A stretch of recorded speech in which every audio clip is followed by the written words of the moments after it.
America వెళ్ళాలి అంటే ఏం చేయాలి? అక్కడ గ్రీన్ కార్డు అతి త్వరగా రావాలంటే ఏం చేయాలి? దీనికి సంబంధించి మనతో మాట్లాడటానికి ఆదిత్య మల్లెలా ఉన్నారు.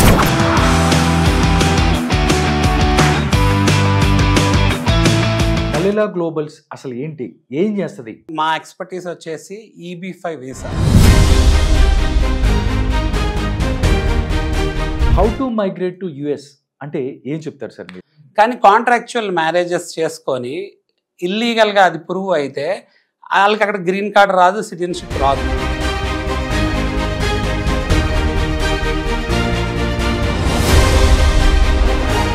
EB5 వీసా ఎవరికి ఎలిజిబుల్?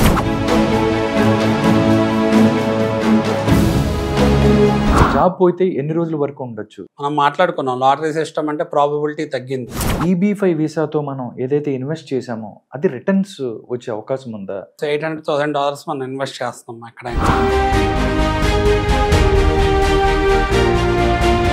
కండిషనల్ గ్రీన్ కార్డ్ అంటే ఏంటి? మనకి stages of EB5 visa to get green card అనేది ఉంది కదా.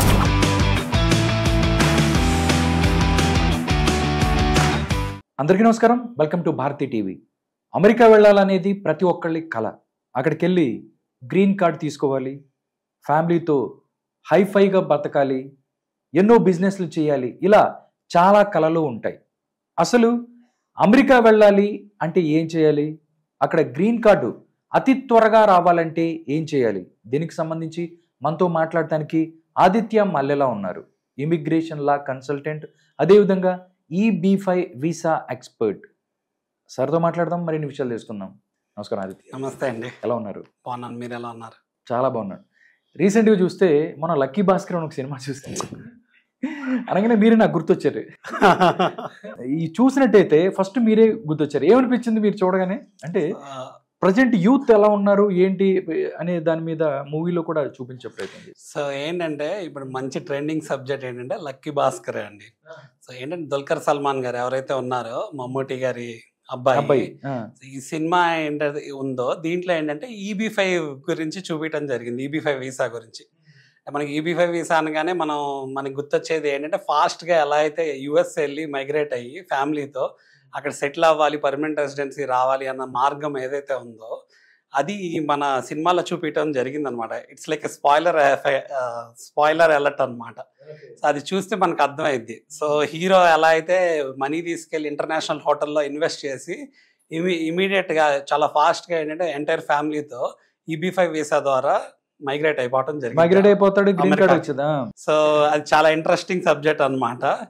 అది నాట్ ఓన్లీ సబ్జెక్టే కాకుండా జనాలు యూత్ ఎవరైతే ఉన్నారో వాళ్ళు ఈజీగా ఎలాగ అమెరికా వెళ్ళి అక్కడ మైగ్రేట్ అవ్వాలి అనుకునే వాళ్ళకి ఇది ఒక టిప్ లాగా కూడా చెప్పారు అనుకోవచ్చా? అవునండి. సో ఏంటంటే మనకి సినిమా అనేది ఒక వే ఆఫ్ మీడియం కదా, కమ్యూనికేషన్ మీడియం. బాగా క్యాచీగా ఉంటుంది, అట్రాక్టివ్గా ఉంటుంది. ఇప్పుడు అందరికీ చాలా మార్గాలు ఉన్నాయండి US వెళ్ళడానికి. బట్ ఇళ్ళందరికీ అక్కడ సెటిల్ అవ్వాలి అంటే వాళ్ళ ఫైనల్ డెస్టినేషన్ ఏంటి వాళ్ళు ఆలోచించేదంటే మేము మ్యాండేటరీగా అక్కడ పర్మనెంట్గా సెటిల్ అవ్వాలి అంటే మాకు పర్మనెంట్ రెసిడెన్సీ ఉండాలి USలో. పర్మనెంట్ రెసిడెన్సీ అంటే గ్రీన్ కార్డ్ రావాలి అని ఆలోచిస్తూ ఉంటారు. ఇప్పుడున్న సిచ్యువేషన్ ఎలా అయిపోయింది అంటే అసలు మనకు అప్లై చేయడానికే అంటే మనం చదువుకోవడానికి వెళ్ళినా లేకపోతే ఎంప్లాయ్మెంట్ ద్వారా వెళ్ళినా చదువుకొని ఎంప్లాయ్మెంట్ చేసి అక్కడ మనకి లాటరీ ద్వారా వర్క్ వీసా అనేది రావటం జరగాలి. ఇది అంత ప్రాసెస్ జరగటానికి చాలా టైం పడుతుంది. ప్లస్ ఏంటంటే ఆ లాటరీ ద్వారా వర్క్ వీసా రావాలన్నా కూడా మనకి ప్రాబబిలిటీ తగ్గిపోయింది. ఒక ఎంప్లాయర్ మనకి స్పాన్సర్ చేయాలి కాబట్టి. సో ఇదంతా చేసి వాళ్ళు ఏంటంటే గ్రీన్ కార్డ్ మనకి ఎంప్లాయర్ స్పాన్సర్ చేయాలంటే ఒక 5 to 7 years పడుతుంది మినిమం జస్ట్ స్పాన్సర్ చేయడానికి, అంటే అప్లై చేసుకోవడానికి. బట్ గ్రీన్ కార్డ్ నిజంగా రావడానికి లాస్ట్ ఇయర్ స్టాటిస్టిక్స్ తీసుకుంటే 150 years పడుతుందండి. More than 150 years green card రావాలంటే. మరి వాళ్ళు నిజంగా అసలు వెళ్ళే పర్పస్ ఏంటి? అసలు కాదు, 150 years అంటే ఒక మనిషి జీవితకాలమే దగ్గర దగ్గర 75. ఇట్స్ లైక్ 3 generations అనుకోవచ్చు అండి, ఆర్ 4-5 generations అనుకోవచ్చు. ఓకే. బట్ ఏమవుతుంది అంటే ప్రాక్టికల్గా వెళ్తున్నారు. ఎందుకు అంటే US అనేది ఒక స్టాండర్డ్ కంట్రీ, మ్యాండేటరీగా వెళ్ళాలి, ఆ కంట్రీలోనే సెటిల్ అవ్వాలి. ఇప్పుడు చాలామంది వేరే కంట్రీస్ అబ్రాడ్ వెళ్ళి ప్రిఫర్ చేస్తున్నారు, ఎందుకంటే అక్కడ కంపారిటివ్లీ 5 to 7 years 7 to 10 yearsలోనే సెటిల్ అవుతాము అన్న ఉద్దేశం ఉంటుంది. బట్ యూఎస్లో ఏంటంటే ఇంతకుముందు 15-20 years పట్టేది. గ్రీన్ కార్డ్ రావడానికి. ఇప్పుడున్న సిచ్యువేషన్లో ఏంటంటే 100 ఇయర్స్ పైన పడుతుంది. మరి దాన్ని ఎలా ఓవర్కమ్ చేస్తారు అనేది పెద్ద ఛాలెంజ్గా మారిందనమాట.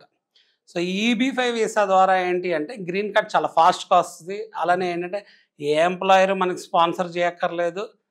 మనం పెట్టిన ఏదైతే ఇన్వెస్ట్మెంట్ ఉందో అది తిరిగి వస్తాం కూడా జరిగింది. ఎంటైర్ ఫ్యామిలీ అనేది క్వాలిఫై అవ్వటం జరిగింది. ఓకే. సో EB-5 వీసా ఒక అడ్వాంటేజ్ అదనమాట. స్టడీ వీసా మీద కొంతమంది వెళ్తుంటారు. అవునండి. వాళ్ళకి గ్రీన్ కార్డ్ రావాలంటే చాలా రోజులు పట్టే అవకాశం ఉంది. ఎందుకంటే స్టడీకి వెళ్తారు, దాని తర్వాత ఎక్కడన్నా కొంతమంది చదువుకుంటూనే తర్వాత జాబ్ సంపాదించుకొని తద్వారా వాళ్ళు ఎక్కువ అక్కడే మైగ్రేట్ అయిపోవాలి అనుకున్న వాళ్ళు చాలా మంది ఉంటారు. అవును. అలాంటి వాళ్ళకి మీరు ఎలాంటి సలహాలు ఇస్తారు? సో అవునండి, ఏంటంటే స్టూడెంట్ వీసా మీద వెళ్ళే వాళ్ళకి ముందు వాళ్ళకి ఐడియా ఉండాలి. ఏంటి ఐడియా అంటే అసలు మనకి ఎంత టైం పట్టిద్ది, మనం ఏ పర్పస్ మీద వెళ్తున్నాము, మనం చదువుకోవడానికి వెళ్తున్నామా, చదువుకొని వర్క్ చేసి అక్కడ ఉన్న వీసా ఏదైతే మనకి ఇస్తున్నారో, శాంక్షన్ చేస్తున్నారో అది యూటిలైజ్ చేసుకొని మనం తిరిగి వచ్చేద్దాం అనుకున్నామా, లేకపోతే మన లక్ని బేస్ చేసుకొని అక్కడ మనకి వర్క్ పర్మిట్ వస్తే దాన్ని బేస్ చేసుకొని కొంత ఎక్స్టెండెడ్ టైం వర్క్ చేసుకొని మనం వెనక్కి వద్దాం అనుకుంటున్నామా, లేదు మనం ఫైనల్గా యూఎస్లోనే సెటిల్ అవుదాం అనుకుంటున్నామా అనేది వాళ్ళకి క్లారిటీ ఉండాలి. ఎంత డ్యూరేషన్ పట్టిద్ది, ఎంత ఖర్చు అయ్యిద్ది, ఏమేమి స్ట్రగుల్స్ తీసుకుంటాయి, రీజనబుల్ ఎక్స్పెక్టేషన్స్ ఏంటి, అలానే వాళ్ళకి ఎంత ఏంటి అంటే మళ్ళీ మన ఇండియా రావాలి అంటే మనకి ఎలాంటి వ్యాలిడ్ స్టేటస్ ఉండాలి, యూఎస్లో ఎటువంటి వ్యాలిడ్ స్టేటస్ ఉంటే మనం వర్క్ చేయగలము, ఇవన్నీ కూడా వాళ్ళకి క్లారిటీగా అండర్స్టాండింగ్ ఉండాలి. స్టూడెంట్స్కి ఏమవుతుంది అంటే కన్సల్టెంట్స్ మీద ఆధారపడుతున్నారు, ఎడ్యుకేషనల్ కన్సల్టెంట్స్ మీద. డెఫినెట్గా ఎడ్యుకేషనల్ కన్సల్టెంట్ వాళ్ళకి హెల్ప్ చేస్తారు, తప్పులేదు. బట్ ఏంటంటే స్టూడెంట్స్ కూడా వ్యాలిడేట్ చేసుకోవాలి. ఏం వ్యాలిడేట్ చేసుకోవాలంటే ఏ యూనివర్సిటీకి వెళ్తున్నాం, ఎందుకు ఆ యూనివర్సిటీకి వెళ్తున్నాం, అది ఎంత మంచి యూనివర్సిటీ, లేకపోతే అసలు యూఎస్ఏ ఎందుకు వెళ్ళాలనుకుంటున్నాం, ఆ పర్టికులర్ స్టేట్కి ఎందుకు వెళ్దాం అనుకుంటున్నాం, దీనికి అంత స్టేట్మెంట్ ఆఫ్ పర్పస్ అని ఉంటుందండి. అలానే వీసా స్టాంపింగ్ అప్పుడు కూడా వ్యాలిడేట్ చేస్తారు. మీకు ఫైనాన్షియల్స్ ఏంటి, ఎవరు కడతారు, మీకు ఏంటంటే ఎవరైనా స్పాన్సర్ చేస్తున్నారా, లేకపోతే అక్కడ ఏమైనా స్కాలర్షిప్స్ ఉన్నాయా, లేకపోతే మీకు ఏమన్నా అక్కడ రీసెర్చ్ అసిస్టెంట్ కానీ టీచింగ్ అసిస్టెంట్ కానీ అలాంటివి ఏమైనా వచ్చే అవకాశం ఉందా, ఇవన్నీ కూడా వ్యాలిడేట్ చేయడం జరిగిద్ది. అలానే ముందే మనం ఏంటంటే జాగ్రత్తగా ఎడ్యుకేషన్కి ప్లాన్ చేసుకోవాలి. ముందే అక్కడ అసలు యూనివర్సిటీలో ఎటువంటి ప్రొఫెసర్స్ ఉన్నారు, ఏరియా ఆఫ్ ఎక్స్పర్టీస్ రీసెర్చ్ ఏం జరుగుతుంది, ఇది ఎంత టాప్లో ఉంది, ఐవీ లీగ్ యూనివర్సిటీయా, టైర్ 1, టైర్ 2, టైర్ 3 యూనివర్సిటీయా, ఇవన్నీ చూసుకోవాలన్నమాట. చూసుకొని వ్యాలిడేట్ చేసుకొని వాళ్ళు వెళ్ళాక అక్కడ వాళ్ళు డిపోర్ట్ అవ్వకుండా సేఫ్గా ఉండాలండి. సో డిపోర్ట్ ఎందుకు అవుతున్నారు అంటే వెళ్ళి అక్కడ ఇల్లీగల్గా వర్క్ చేస్తున్నారు. అంటే డాలర్ డ్రీమ్స్ అనమాట. వాళ్ళు ఏమనుకున్నారంటే స్టూడెంట్స్ ఇమ్మీడియట్గా ఇక్కడ నుంచి అక్కడికి మైగ్రేట్ అయిపోతే డాలర్స్లో ఎర్న్ చేసేసుకోవచ్చు, సంపాదించేసుకోవచ్చు, మనం సెటిల్ అయిపోయినట్టే అనుకుంటున్నారు. కానీ రియాలిటీ అది కాదు. ఎందుకంటే పార్ట్ టైం మనం స్టూడెంట్ వీసా మీద వెళ్తున్నాం అనుకోండి, పార్ట్ టైం ఆన్ క్యాంపస్ మాత్రమే చేయొచ్చు జాబ్. ఓకే. ఆఫ్ క్యాంపస్ చేయడానికి లేదు. ఇల్లీగల్గా మీరు గ్రాసరీ స్టోరు, లేకపోతే రెస్టారెంట్లు, లేకపోతే గ్యాస్ స్టేషన్స్లో చేస్తున్నారు అనుకోండి, ఇబ్బంది పడే అవకాశం ఉంటుంది. ఓకే. సో వాళ్ళకున్న ఛాలెంజెస్ వల్ల వాళ్ళ ఎర్నింగ్స్ చేసుకుంటున్నారు. దాని తర్వాత ఆ స్టూడెంట్ ఫేజ్ అంతా ఓవర్కమ్ అయ్యి వాళ్ళు ఏంటంటే వాళ్ళకి 5 ఇయర్స్ వీసా వస్తుంది కదా, ఒక మాస్టర్స్కి వెళ్ళారనుకోండి, ఒక 2 ఇయర్స్లో కోర్సు అయిపోద్ది. లేకపోతే ఏంటంటే ఒక్కోసారి అక్కడ వాళ్ళకి ఓపీటీ ఎక్స్టెన్షన్ వచ్చిన దాన్ని బేస్ చేసుకొని, లేకపోతే H1 లాటరీని బేస్ చేసుకొని వాళ్ళ కోర్స్ వరకు కొంచెం ఎక్స్టెండెడ్ కోర్స్ వరకు టైం చేయటం జరిగిద్ది అనమాట. దాని తర్వాత వాళ్ళకి ఓపీటీ ద్వారా వర్క్ చేసుకుంటానికి ఎలిజిబిలిటీ వస్తుంది, అలా దానికి ఎక్స్టెన్షన్ ఉంటుంది.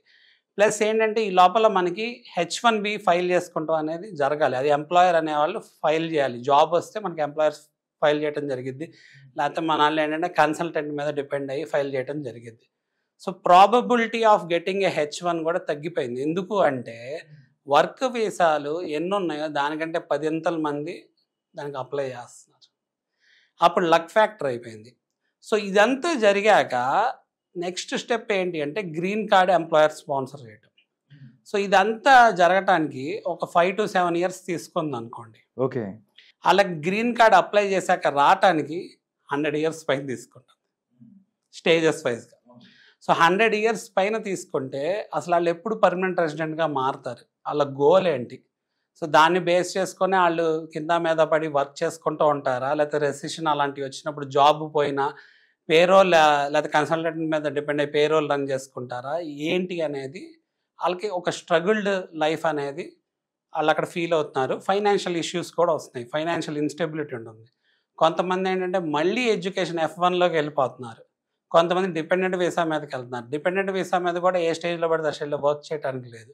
టెంపరరీగా ఓవర్కమ్ అవడానికి చూస్తున్నారు సిచ్యువేషన్స్. అయితే ఈ EB-5 అనేది ఒక మంచి ఆప్షన్ అనమాట. EB-5 వీసాని మనం యూటిలైజ్ చేసుకోవచ్చు. EB-5 వీసా ద్వారా ఏంటంటే మనకి గ్రీన్ కార్డ్ వెంటనే వస్తుంది. సో ఎలా అంటే స్టేజెస్ వైజ్గా వస్తుంది. అక్కడ ఉన్న వాళ్ళకి ఏంటంటే నెక్స్ట్ 6 to 8 monthsలో work authorization, change of status, eligibility to work there, as well as ఏంటంటే ట్రావెల్ పర్మిట్స్, ఇవన్నీ వచ్చేస్తాయి for the entire family. Moreover 1.5 yearలో కండిషనల్ గ్రీన్ కార్డ్ వస్తుంది జరిగిద్ది. నెక్స్ట్ ఆ కండిషన్స్ రివోక్ అయ్యి 5 yearsలో పర్మనెంట్ రెసిడెంట్ గ్రీన్ కార్డు వచ్చింది. ఇదే ప్రాసెస్లో వాళ్ళు సిటిజన్షిప్ ఆప్ట్ చేసుకుంటే 7 yearsలో సిటిజన్షిప్ వచ్చింది. ప్లస్ 3 to 5 years మధ్యలో రీజనబుల్ ఎక్స్పెక్టేషన్స్తో ఈ డబ్బులు వెనక్కి వస్తాం జరుగుతాయి. ఏవైతే ఇన్వెస్ట్ చేస్తున్నారో $800,000 7 to 8 crores. ఓకేనండి. అంటే మల్లెలా గ్లోబల్స్ అసలు ఏంటి, ఏం చేస్తుంది, ఇప్పుడు దాని గురించి చెప్పాలంటే ఏం చెప్తారు? సో మల్లెలా గ్లోబల్ అనేది ఒక ఇమిగ్రేషన్ లా కన్సల్టెంట్ ఎక్స్పర్టీస్ ఉన్న ఆర్గనైజేషన్ అండి. సో మా ఎక్స్పర్టీస్ వచ్చేసి EB-5 వీసా.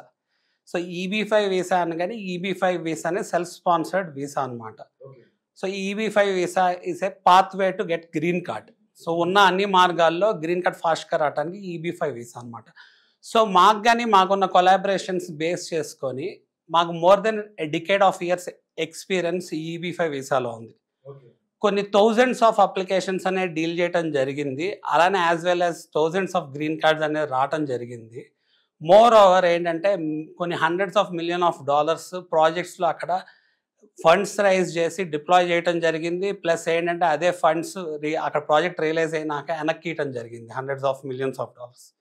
సో మా ఏరియా ఆఫ్ ఎక్స్పర్టీస్లో మాకు ఏంటంటే అన్ని రకాల లీగల్ కంప్లైన్స్ ఉన్న టీమ్, సర్టిఫైడ్ ఫైనాన్షియల్ ఎక్స్పర్ట్స్, అలానే మనకి ఎవరైతే EB-5కి రిలేటెడ్ అవేర్నెస్ క్రియేట్ చేయగలరో, ఎగ్జాక్ట్గా ఈ పాత్వేలో ముందుకు తీసుకెళ్ళగలరో ఆ టీం అంతా మల్లెలా గ్లోబల్ ద్వారా ఎస్టాబ్లిష్ అయ్యి ఉండటం జరిగింది. ఓకే, అసలు how to migrate to US అంటే ఏం చెప్తారు సార్ మీరు?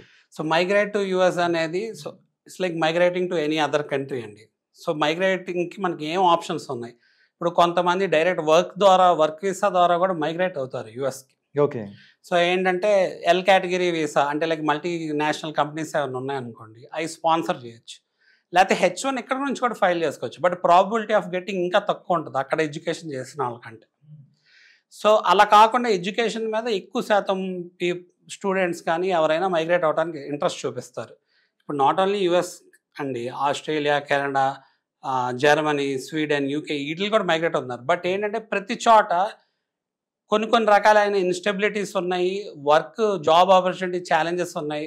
కెనడా లాంటి చోట హార్ష్ వెదర్ ఉంది. అలానే ఫస్ట్ అక్కడ ప్రావిన్సీ PR ఇస్తారు, తర్వాత ఏంటంటే కంట్రీ PR ఇస్తారు. అలానే ప్రతి 6 monthsకి రూల్స్ మారుతున్నాయి, పాయింట్ సిస్టమ్ ఉంటుంది. కొన్ని చోట్ల యూరోపియన్ కంట్రీస్లో ఎడ్యుకేషన్ ఫ్రీ ఉంటుంది, కానీ లివింగ్ ఎక్స్పెన్సెస్ చాలా ఎక్స్ట్రీమ్గా ఉంటుంది. బట్ స్టాండర్డ్గా ఏంటంటే US మన వాళ్ళు చాలామంది వెళ్ళి సెటిల్ అయ్యారు. ఎందుకు అంటే ఎప్పటి నుంచో సెటిల్ అవ్వటం జరుగుతుంది.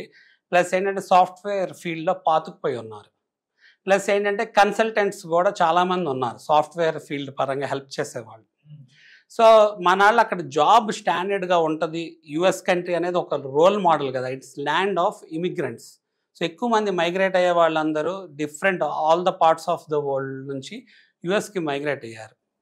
సో అక్కడ మనకి తెలుగు కమ్యూనిటీలోనే తీసుకోండి, చాలామంది ఎప్పుడో వెళ్ళి సెటిల్ అవ్వటం జరిగింది. అలానే చాలా అదర్ కన్సల్టింగ్ బిజినెస్ అలాంటి ఎస్టాబ్లిష్ చేయడం జరిగింది. సాఫ్ట్వేర్ ద్వారా employment related, HR related business అలాంటి రిక్రూటింగ్ పరంగా ఎస్టాబ్లిష్ చేయడం జరిగింది. సో మన వాళ్ళందరూ వెళ్ళిన వాళ్ళు మోస్ట్ ఆఫ్ ద టైం ఏంటంటే కన్సల్టెంట్స్ మీద రిలై అవ్వడం జరిగింది. అలానే కొంతమంది ఎంప్లాయర్స్, డైరెక్ట్గా ఎంప్లాయర్స్ ఎవరైతే ఉన్నారో మంచి కంపెనీస్, ఇప్పుడు టాప్ మోస్ట్ కంపెనీస్ ఉన్నాయి USలో, ఆ కంపెనీస్ రావటం కోసమే కదా ఆ ఫారిన్ కంపెనీస్ మనకి రావాలి, ఫారిన్ ఇన్వెస్ట్మెంట్స్ జరగాలి అని చెప్పి మన ఆంధ్ర తెలంగాణలో ఎంత కష్టపడుతున్నారు పొలిటికల్గా. మనకి అమెజాన్ వస్తుందా, గూగుల్ వస్తుందా, మైక్రోసాఫ్ట్ వస్తుందా? సో ఇక్కడ నుంచి మైగ్రేట్ అయ్యే వాళ్ళు ఎందుకు మైగ్రేట్ అవుతున్నారు? అదే అక్కడే మనం ఆప్ట్ చేసుకోవచ్చు. టెస్లా లాంటి కంపెనీస్కి మనం అటెండ్ అవ్వచ్చు, లేకపోతే గూగుల్ లాంటి కంపెనీస్ మనం, ఇంకా చాలా ఉన్నాయి, wide range of multinational companies ఉన్నాయి. More like chances of getting more good opportunities ఉన్నాయన్నమాట. గ్లోబల్ ఎక్స్పోజర్ వచ్చే ఛాన్స్ ఉంది. అందుకని ఈ విధానాలు చూస్ చేసుకొని US మైగ్రేట్ అవ్వాలి అనుకుంటున్నారు. సో మైగ్రేట్ అవటం అనేది ఒక స్టెప్ అండి. మైగ్రేట్ అయినాక అక్కడ సెటిల్ అవ్వటం అనేది ఇంకో స్టెప్. సో సెటిల్ అవ్వటం అనేది టఫ్గా మారింది. ఎందుకు మారిందంటే ఎక్కువ మైగ్రేషన్ రేట్ ఉంది కాబట్టి ఎవరికి గ్రీన్ కార్డ్ అంత ఈజీగా రావట్లేదు. హండ్రెడ్స్ ఆఫ్ ఇయర్స్ పడితే కంట్రీ పాలసీ చేంజ్తో రావాలి. పాలసీ చేంజ్తో వస్తే పాలసీ చేంజ్ మరి ఓన్లీ ఇండియా కోసం వస్తుంది. ఇప్పుడు చైనాకు కూడా అదే పరిస్థితి. మెక్సికో ఉంది, లేకపోతే వియత్నాం ఉంది, తైవాన్ ఉంది, బ్రెజిల్ ఉంది.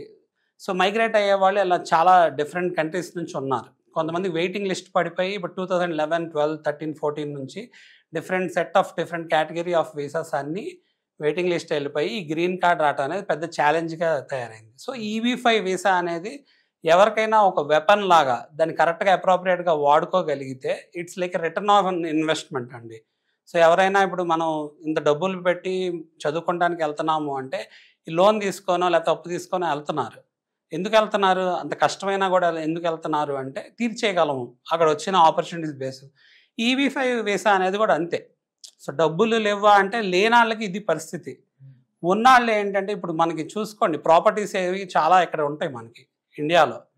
ఆ ప్రాపర్టీస్ని లిక్విడేట్ చేసుకొని EB-5కి వాడుకోవచ్చు. లేకపోతే కొంతమంది ఇల్లులు కొనుక్కున్నారు యుఎస్లో. ఇల్లులు కొనుక్కున్నంత మాత్రాన యుఎస్ గవర్నమెంట్ అక్కడ ఉండనిది మనని.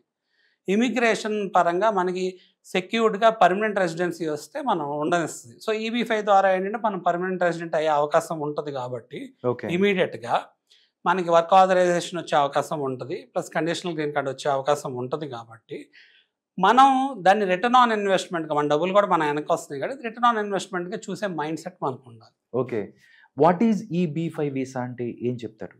సో EB-5 వీసా అంటే it's a self sponsored visa అండి.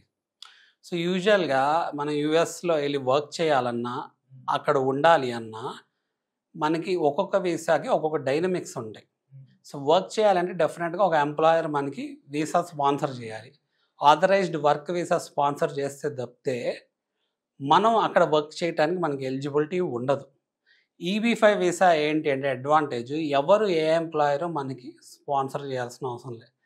మన డబ్బులతో మనం వీసా స్పాన్సర్ చేసుకున్నాం. ఓకే, EB-5 వీసా ద్వారా మనకి గ్రీన్ కార్డ్ త్వరగా వచ్చే మార్గం ఉంది, ప్లస్ సిటిజన్ త్వరగా అయ్యే అవకాశం ఉంది.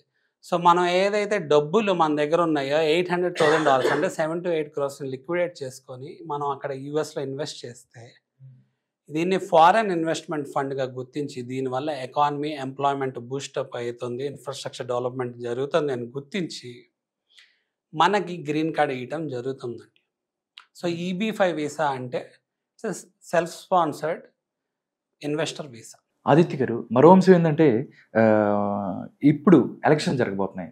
అక్కడ అంటే ఎవరు గెలుస్తారు అనేది కూడా చాలా ఉత్కంఠగా ఉంది.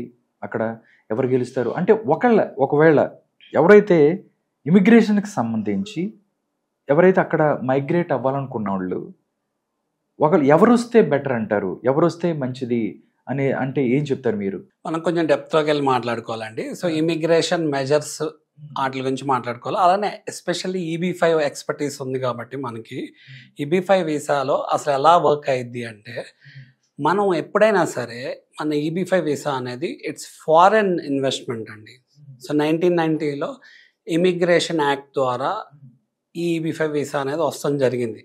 సో అది ఎలా ఎవాల్వ్ అవుతా వచ్చింది అంటే ఇంతకుముందు ఈ ఫారెన్ ఇన్వెస్ట్మెంట్ అనేది $500,000 మాత్రమే ఉండేది EB-5 వీసాకి గ్రీన్ కార్డ్ రావడానికి. అది ఏమైందంటే ఇన్ని ఏళ్ల తర్వాత ఇన్ఫ్లేషన్ ప్రూఫ్ బేస్ చేసుకొని రెక్టిఫై చేశారు. 2022లో దాన్ని $800,000 చేయడం జరిగింది. అంటే ఎప్పుడైతే మనకి EB-5 వీసా ద్వారా మనం పెట్టే డబ్బులు ఉన్నాయో అవి ఫారెన్ ఇన్వెస్ట్మెంట్ కాబట్టి అటు రిపబ్లికన్స్ అయినా డెమోక్రాట్స్ అయినా దీన్ని ఎంకరేజ్ చేయాల్సిందే. ఎందుకంటే ఫారిన్ ఇన్వెస్ట్మెంట్ చాలా ఇంపార్టెంట్. ఇప్పుడు మనకే తీసుకోండి, ఆంధ్ర తెలంగాణలో ఫారిన్ ఇన్వెస్ట్మెంట్స్ ఏం వస్తాయి, ఎన్ని వేల కోట్లు వస్తాయి, ఎన్ని లక్షల కోట్లు వస్తాయి అని చెప్పి ఎలా ఎదురు చూస్తున్నాం. సో అందుకని చెప్పి దీన్ని ఎఫెక్ట్ చేయరు ఎవరు. బట్ ఏంటి అంటే మనకి లా ఎలా ఎవాల్వ్ అవుతుంది అంటే ఇంతకుముందు $500,000 ఉంది, $800,000 అయింది కదా. సో ఇది 2022 నుంచి 2027 వరకు రిఫార్మ్స్ అండ్ ఇంటిగ్రిటీ యాక్ట్ అంటే ఇమిగ్రేషన్ లాలోనే ఇమిగ్రేషన్ లాని బేస్ చేసుకొని ప్రొటెక్ట్ అయ్యి ఉంది ఒక్కసారి ఫైల్ చేసుకుంటే. బట్ ఏంటంటే దేర్ ఆర్ ఛాన్సెస్ ఇప్పుడు కూడా బేసిక్ అమౌంట్ $800,000 అంటే 7 to 8 crores అనమాట. ఇంతకుముందు old Lalo $500,000. There are like ఏంటంటే EB-5 వీసాస్ వేర్ లైక్ ఏంటంటే you can also invest more than that. But ఏంటంటే యూజువల్గా తక్కువ ఇన్వెస్ట్ చేయాలని ఎవరైనా ఇష్టపడతారు, కానీ ఎక్కువ ఇన్వెస్ట్ చేయాలంటే వాళ్ళకి కష్టమైద్ది కదా. సో 2027 తర్వాత లా మళ్ళీ రివైజ్ అయ్యి మైట్ బి 1 million అవ్వచ్చేమో. అలానే స్క్రూటినీ, ఇమిగ్రేషన్ సబ్జెక్ట్ మీద స్క్రూటినీ ఏదైతే ఉందో అది ఇంకా మోర్ ఫైన్ ట్యూన్ చేసి, ఇప్పుడు ఎలా అయితే స్టేజెస్ వైజ్గా over a period of time fine tune అయ్యి దాన్ని రెక్టిఫై అయ్యి స్ట్రీమ్ లైన్ చేయటం జరిగిందో ఇంకా మోర్ స్ట్రీమ్ లైన్ చేయటం జరిగిద్ది. ఒకవేళ లెట్సే మన ఎలక్షన్ గురించి పర్టికులర్గా మాట్లాడుకున్నాం అనుకోండి, ఇమిగ్రేషన్ లా పరంగా ఎవరు ఫేవరబుల్ ఏంటి అంటే ఇట్స్ అగైన్ డిస్క్రిషనరీ అండి. సో ఏంటంటే ఎక్కువ ఇప్పుడు నడుస్తున్న టాపిక్ ఏంటి అంటే ఇల్లీగల్ ఇమిగ్రేషన్ అనేది జరుగుతుంది. అంటే ఏంటంటే ఎక్కువ మంది మైగ్రేట్ అవుతున్నారు, ఎలా పడితే అలా మైగ్రేట్ అవుతున్నారు అనేది. అంటే మైగ్రేట్ అవటం అంటే లీగల్గా ఇప్పుడు మనకి US చాలా ప్లాట్ఫామ్స్ ఉన్నాయి మైగ్రేట్ అవటానికి. మీరు ఆ ఆప్షన్స్ కాకుండా ఇల్లీగల్గా మైగ్రేట్ అవుతాం అంటే కంట్రీ బార్డర్ పాస్ చేయటం కానీ, లేకపోతే మీరు విజిట్ వీసా మీద వెళ్ళి అక్కడే ఉండిపోయి వెనక్కి రాకపోవటం కానీ, లేకపోతే అసలు US కంట్రీ ట్రాక్ చేయలేని మెజర్స్తో మీరు కంట్రీకి వేరే ఐడెంటిటీ మీద ఎంటర్ అవటం కానీ, లైక్ లెట్స్ అక్కడ గన్ కల్చర్ ఉంటుంది. ఇప్పుడు ఎవరో ఒకళ్ళు ఇల్లీగల్గా ఎంటర్ అయిపోయి USలోకి అసలు ట్రాక్ చేయలేని పరిస్థితిలో వీళ్ళు గన్ యూజ్ చేసుకొని వాళ్ళు అక్కడ ఇంటర్నల్ అగ్రెషన్ రైజ్ చేస్తున్నారు అనుకోండి, లేకపోతే అది థ్రెట్ కదా. థ్రెట్ అండ్ సెక్యూరిటీ ఆస్పెక్ట్స్లో కంట్రీ స్టేబుల్గా ఉండాలి అని కోరుకుంటారు. సో ఇప్పుడు ఎవరైతే సిటిజన్స్ అయిపోయారో వాళ్ళు ఇమిగ్రేషన్ గోల్స్తో పాటు అంటే మన కమ్యూనిటీకి మంచిగా గ్రీన్ కార్డ్ వచ్చే సిచ్యువేషన్ ఉంది, పాలసీ మెజర్స్ తీసుకునే సిచ్యువేషన్ ఉంటే ఓటింగ్ ప్యాటర్న్ దానికి ఫేవరబుల్గా ఉండొచ్చు. అలానే ఇంకోటి ఏంటంటే మేజర్ సెక్యూరిటీ అనమాట. ఇప్పుడు హోమ్ల్యాండ్ సెక్యూరిటీ వాళ్ళు కానీ, లేకపోతే బార్డర్ ప్రొటెక్షన్ ఫోర్స్ ఎవరైతే ఉన్నారో చాలా డబ్బులు ఖర్చు అవుతున్నాయి. ఎందుకంటే ఈ ఇల్లీగల్ ఇమిగ్రెంట్స్ని ఎరాడికేట్ చేయడానికి దీనికి ప్రొసీజర్ ఉంది. ఇప్పుడు అసైలం ద్వారా కూడా చాలామంది ఎంటర్ అవుతున్నారు. అంటే ఏంటంటే మా కంట్రీలో మాకు సేఫ్టీ లేదు అని అసైలం ద్వారా ఎంటర్ అవ్వడం జరిగింది. దానికి కూడా ఒక ప్రొసీజర్ ఉంది. బట్ ఏంటంటే ఎలా పడితే అలా ఎంటర్ అయిపోయి ట్రాక్ చేయలేని సిచ్యువేషన్ ఉంటే వీళ్ళు ఏంటంటే ప్రొటెక్షన్ హోమ్స్లో పెట్టి ఇల్లీగల్గా ఎంటర్ అయిన వాళ్ళని టేక్ కేర్ చేయడానికి, అలానే బ్రాడర్ ప్రొటెక్షన్ ఫోర్స్ మెయింటైన్ చేయడానికి, ఇంకా డిఫరెంట్ మెథడ్స్తో రావడానికి ఎక్కువ ఖర్చు అవుతుంది. సో ఆ డబ్బులు వాళ్ళు they can invest it in somewhere else కదా. సో మెక్సికో బార్డర్ని ఆనుకొని మనకి చాలా స్టేట్స్ ఉన్నాయి. అరిజోనా ఉంది, న్యూ మెక్సికో ఉంది, టెక్సస్ ఉంది. సో అక్కడి నుంచి కూడా ఎంటర్ అయిపోవచ్చు. సౌత్ అమెరికా నుంచి ఎంటర్ అవటం, లేకపోతే మెక్సికో నుంచి ఎంటర్ అవటం ఇలా జరుగుతుంది. మనకేంటంటే డంకీ సినిమా ఇదే షారుఖ్ ఖాన్ మూవీ, దాని గురించి మేము మాట్లాడదామని చెప్పి. అవునండి, డంకీ సినిమాలో ఏమైంది అంటే మనకి యూరోప్ మైగ్రేట్ అవ్వాలని చూస్తారు. సో ఒక కన్సల్టెంట్ దగ్గరికి వెళ్తారు. కన్సల్టెంట్ దగ్గరికి వెళ్తే వాళ్ళు ఏం చేస్తాడంటే నీకు ఈ విధానాలు ఉన్నాయి అని చెప్పి ఫేక్ చేస్తాడు. ఎలా అంటే మీరు ఎవరైనా సిటిజన్ని అక్కడ ఉన్న సిటిజన్ని పెళ్లి చేసుకోండి అని చెప్తారు. సో యూజువల్గా మనం ఎవరైనా సిటిజన్ని పెళ్లి చేసుకుంటే అంటే ఈ పర్పస్ కోసం కాదు, మామూలుగా పెళ్లి చేసుకుంటే అక్కడ వాళ్ళు మనకి స్పాన్సర్ చేయొచ్చు, దాని ద్వారా మనకి గ్రీన్ కార్డ్ వస్తే మనం సిటిజన్ అవుతాం. కానీ కాంట్రాక్చువల్ మ్యారేజెస్ చేసుకొని ఇల్లీగల్గా అది ప్రూవ్ అయితే వాళ్ళకి అక్కడ గ్రీన్ కార్డ్ రాదు, సిటిజన్షిప్ రాదు. ఎందుకంటే అది ఇట్స్ ఇల్లీగల్ మెథడ్ కాబట్టి. అలానే ఏంటంటే కొన్ని కల్చరల్ లేకపోతే ఆర్ట్స్కి రిలేటెడ్ మీకు ఏమైనా యూనిక్ స్కిల్స్ ఉన్నాయనుకోండి, దానికి కూడా దాన్ని బేస్ చేసుకొని కంట్రీ మనకి గుర్తిస్తే గ్రీన్ కార్డ్ ఇస్తుంది. ఎక్సెప్షనల్ స్కిల్స్ ఏమైనా ఉన్నా కూడా, లేదు మనకి ఏరియా ఆఫ్ ఎక్స్పర్టీస్ ఏదైనా ఉంది, లేకపోతే మనకి ఇక్కడ చాలా లైక్ నోబెల్ ప్రైజ్ వచ్చింది అనుకోండి, అవి కూడా గుర్తించి మనకి కంట్రీని మైగ్రేట్ అవడానికి టాలెంట్స్ని ఎంకరేజ్ చేస్తుంది కంట్రీ.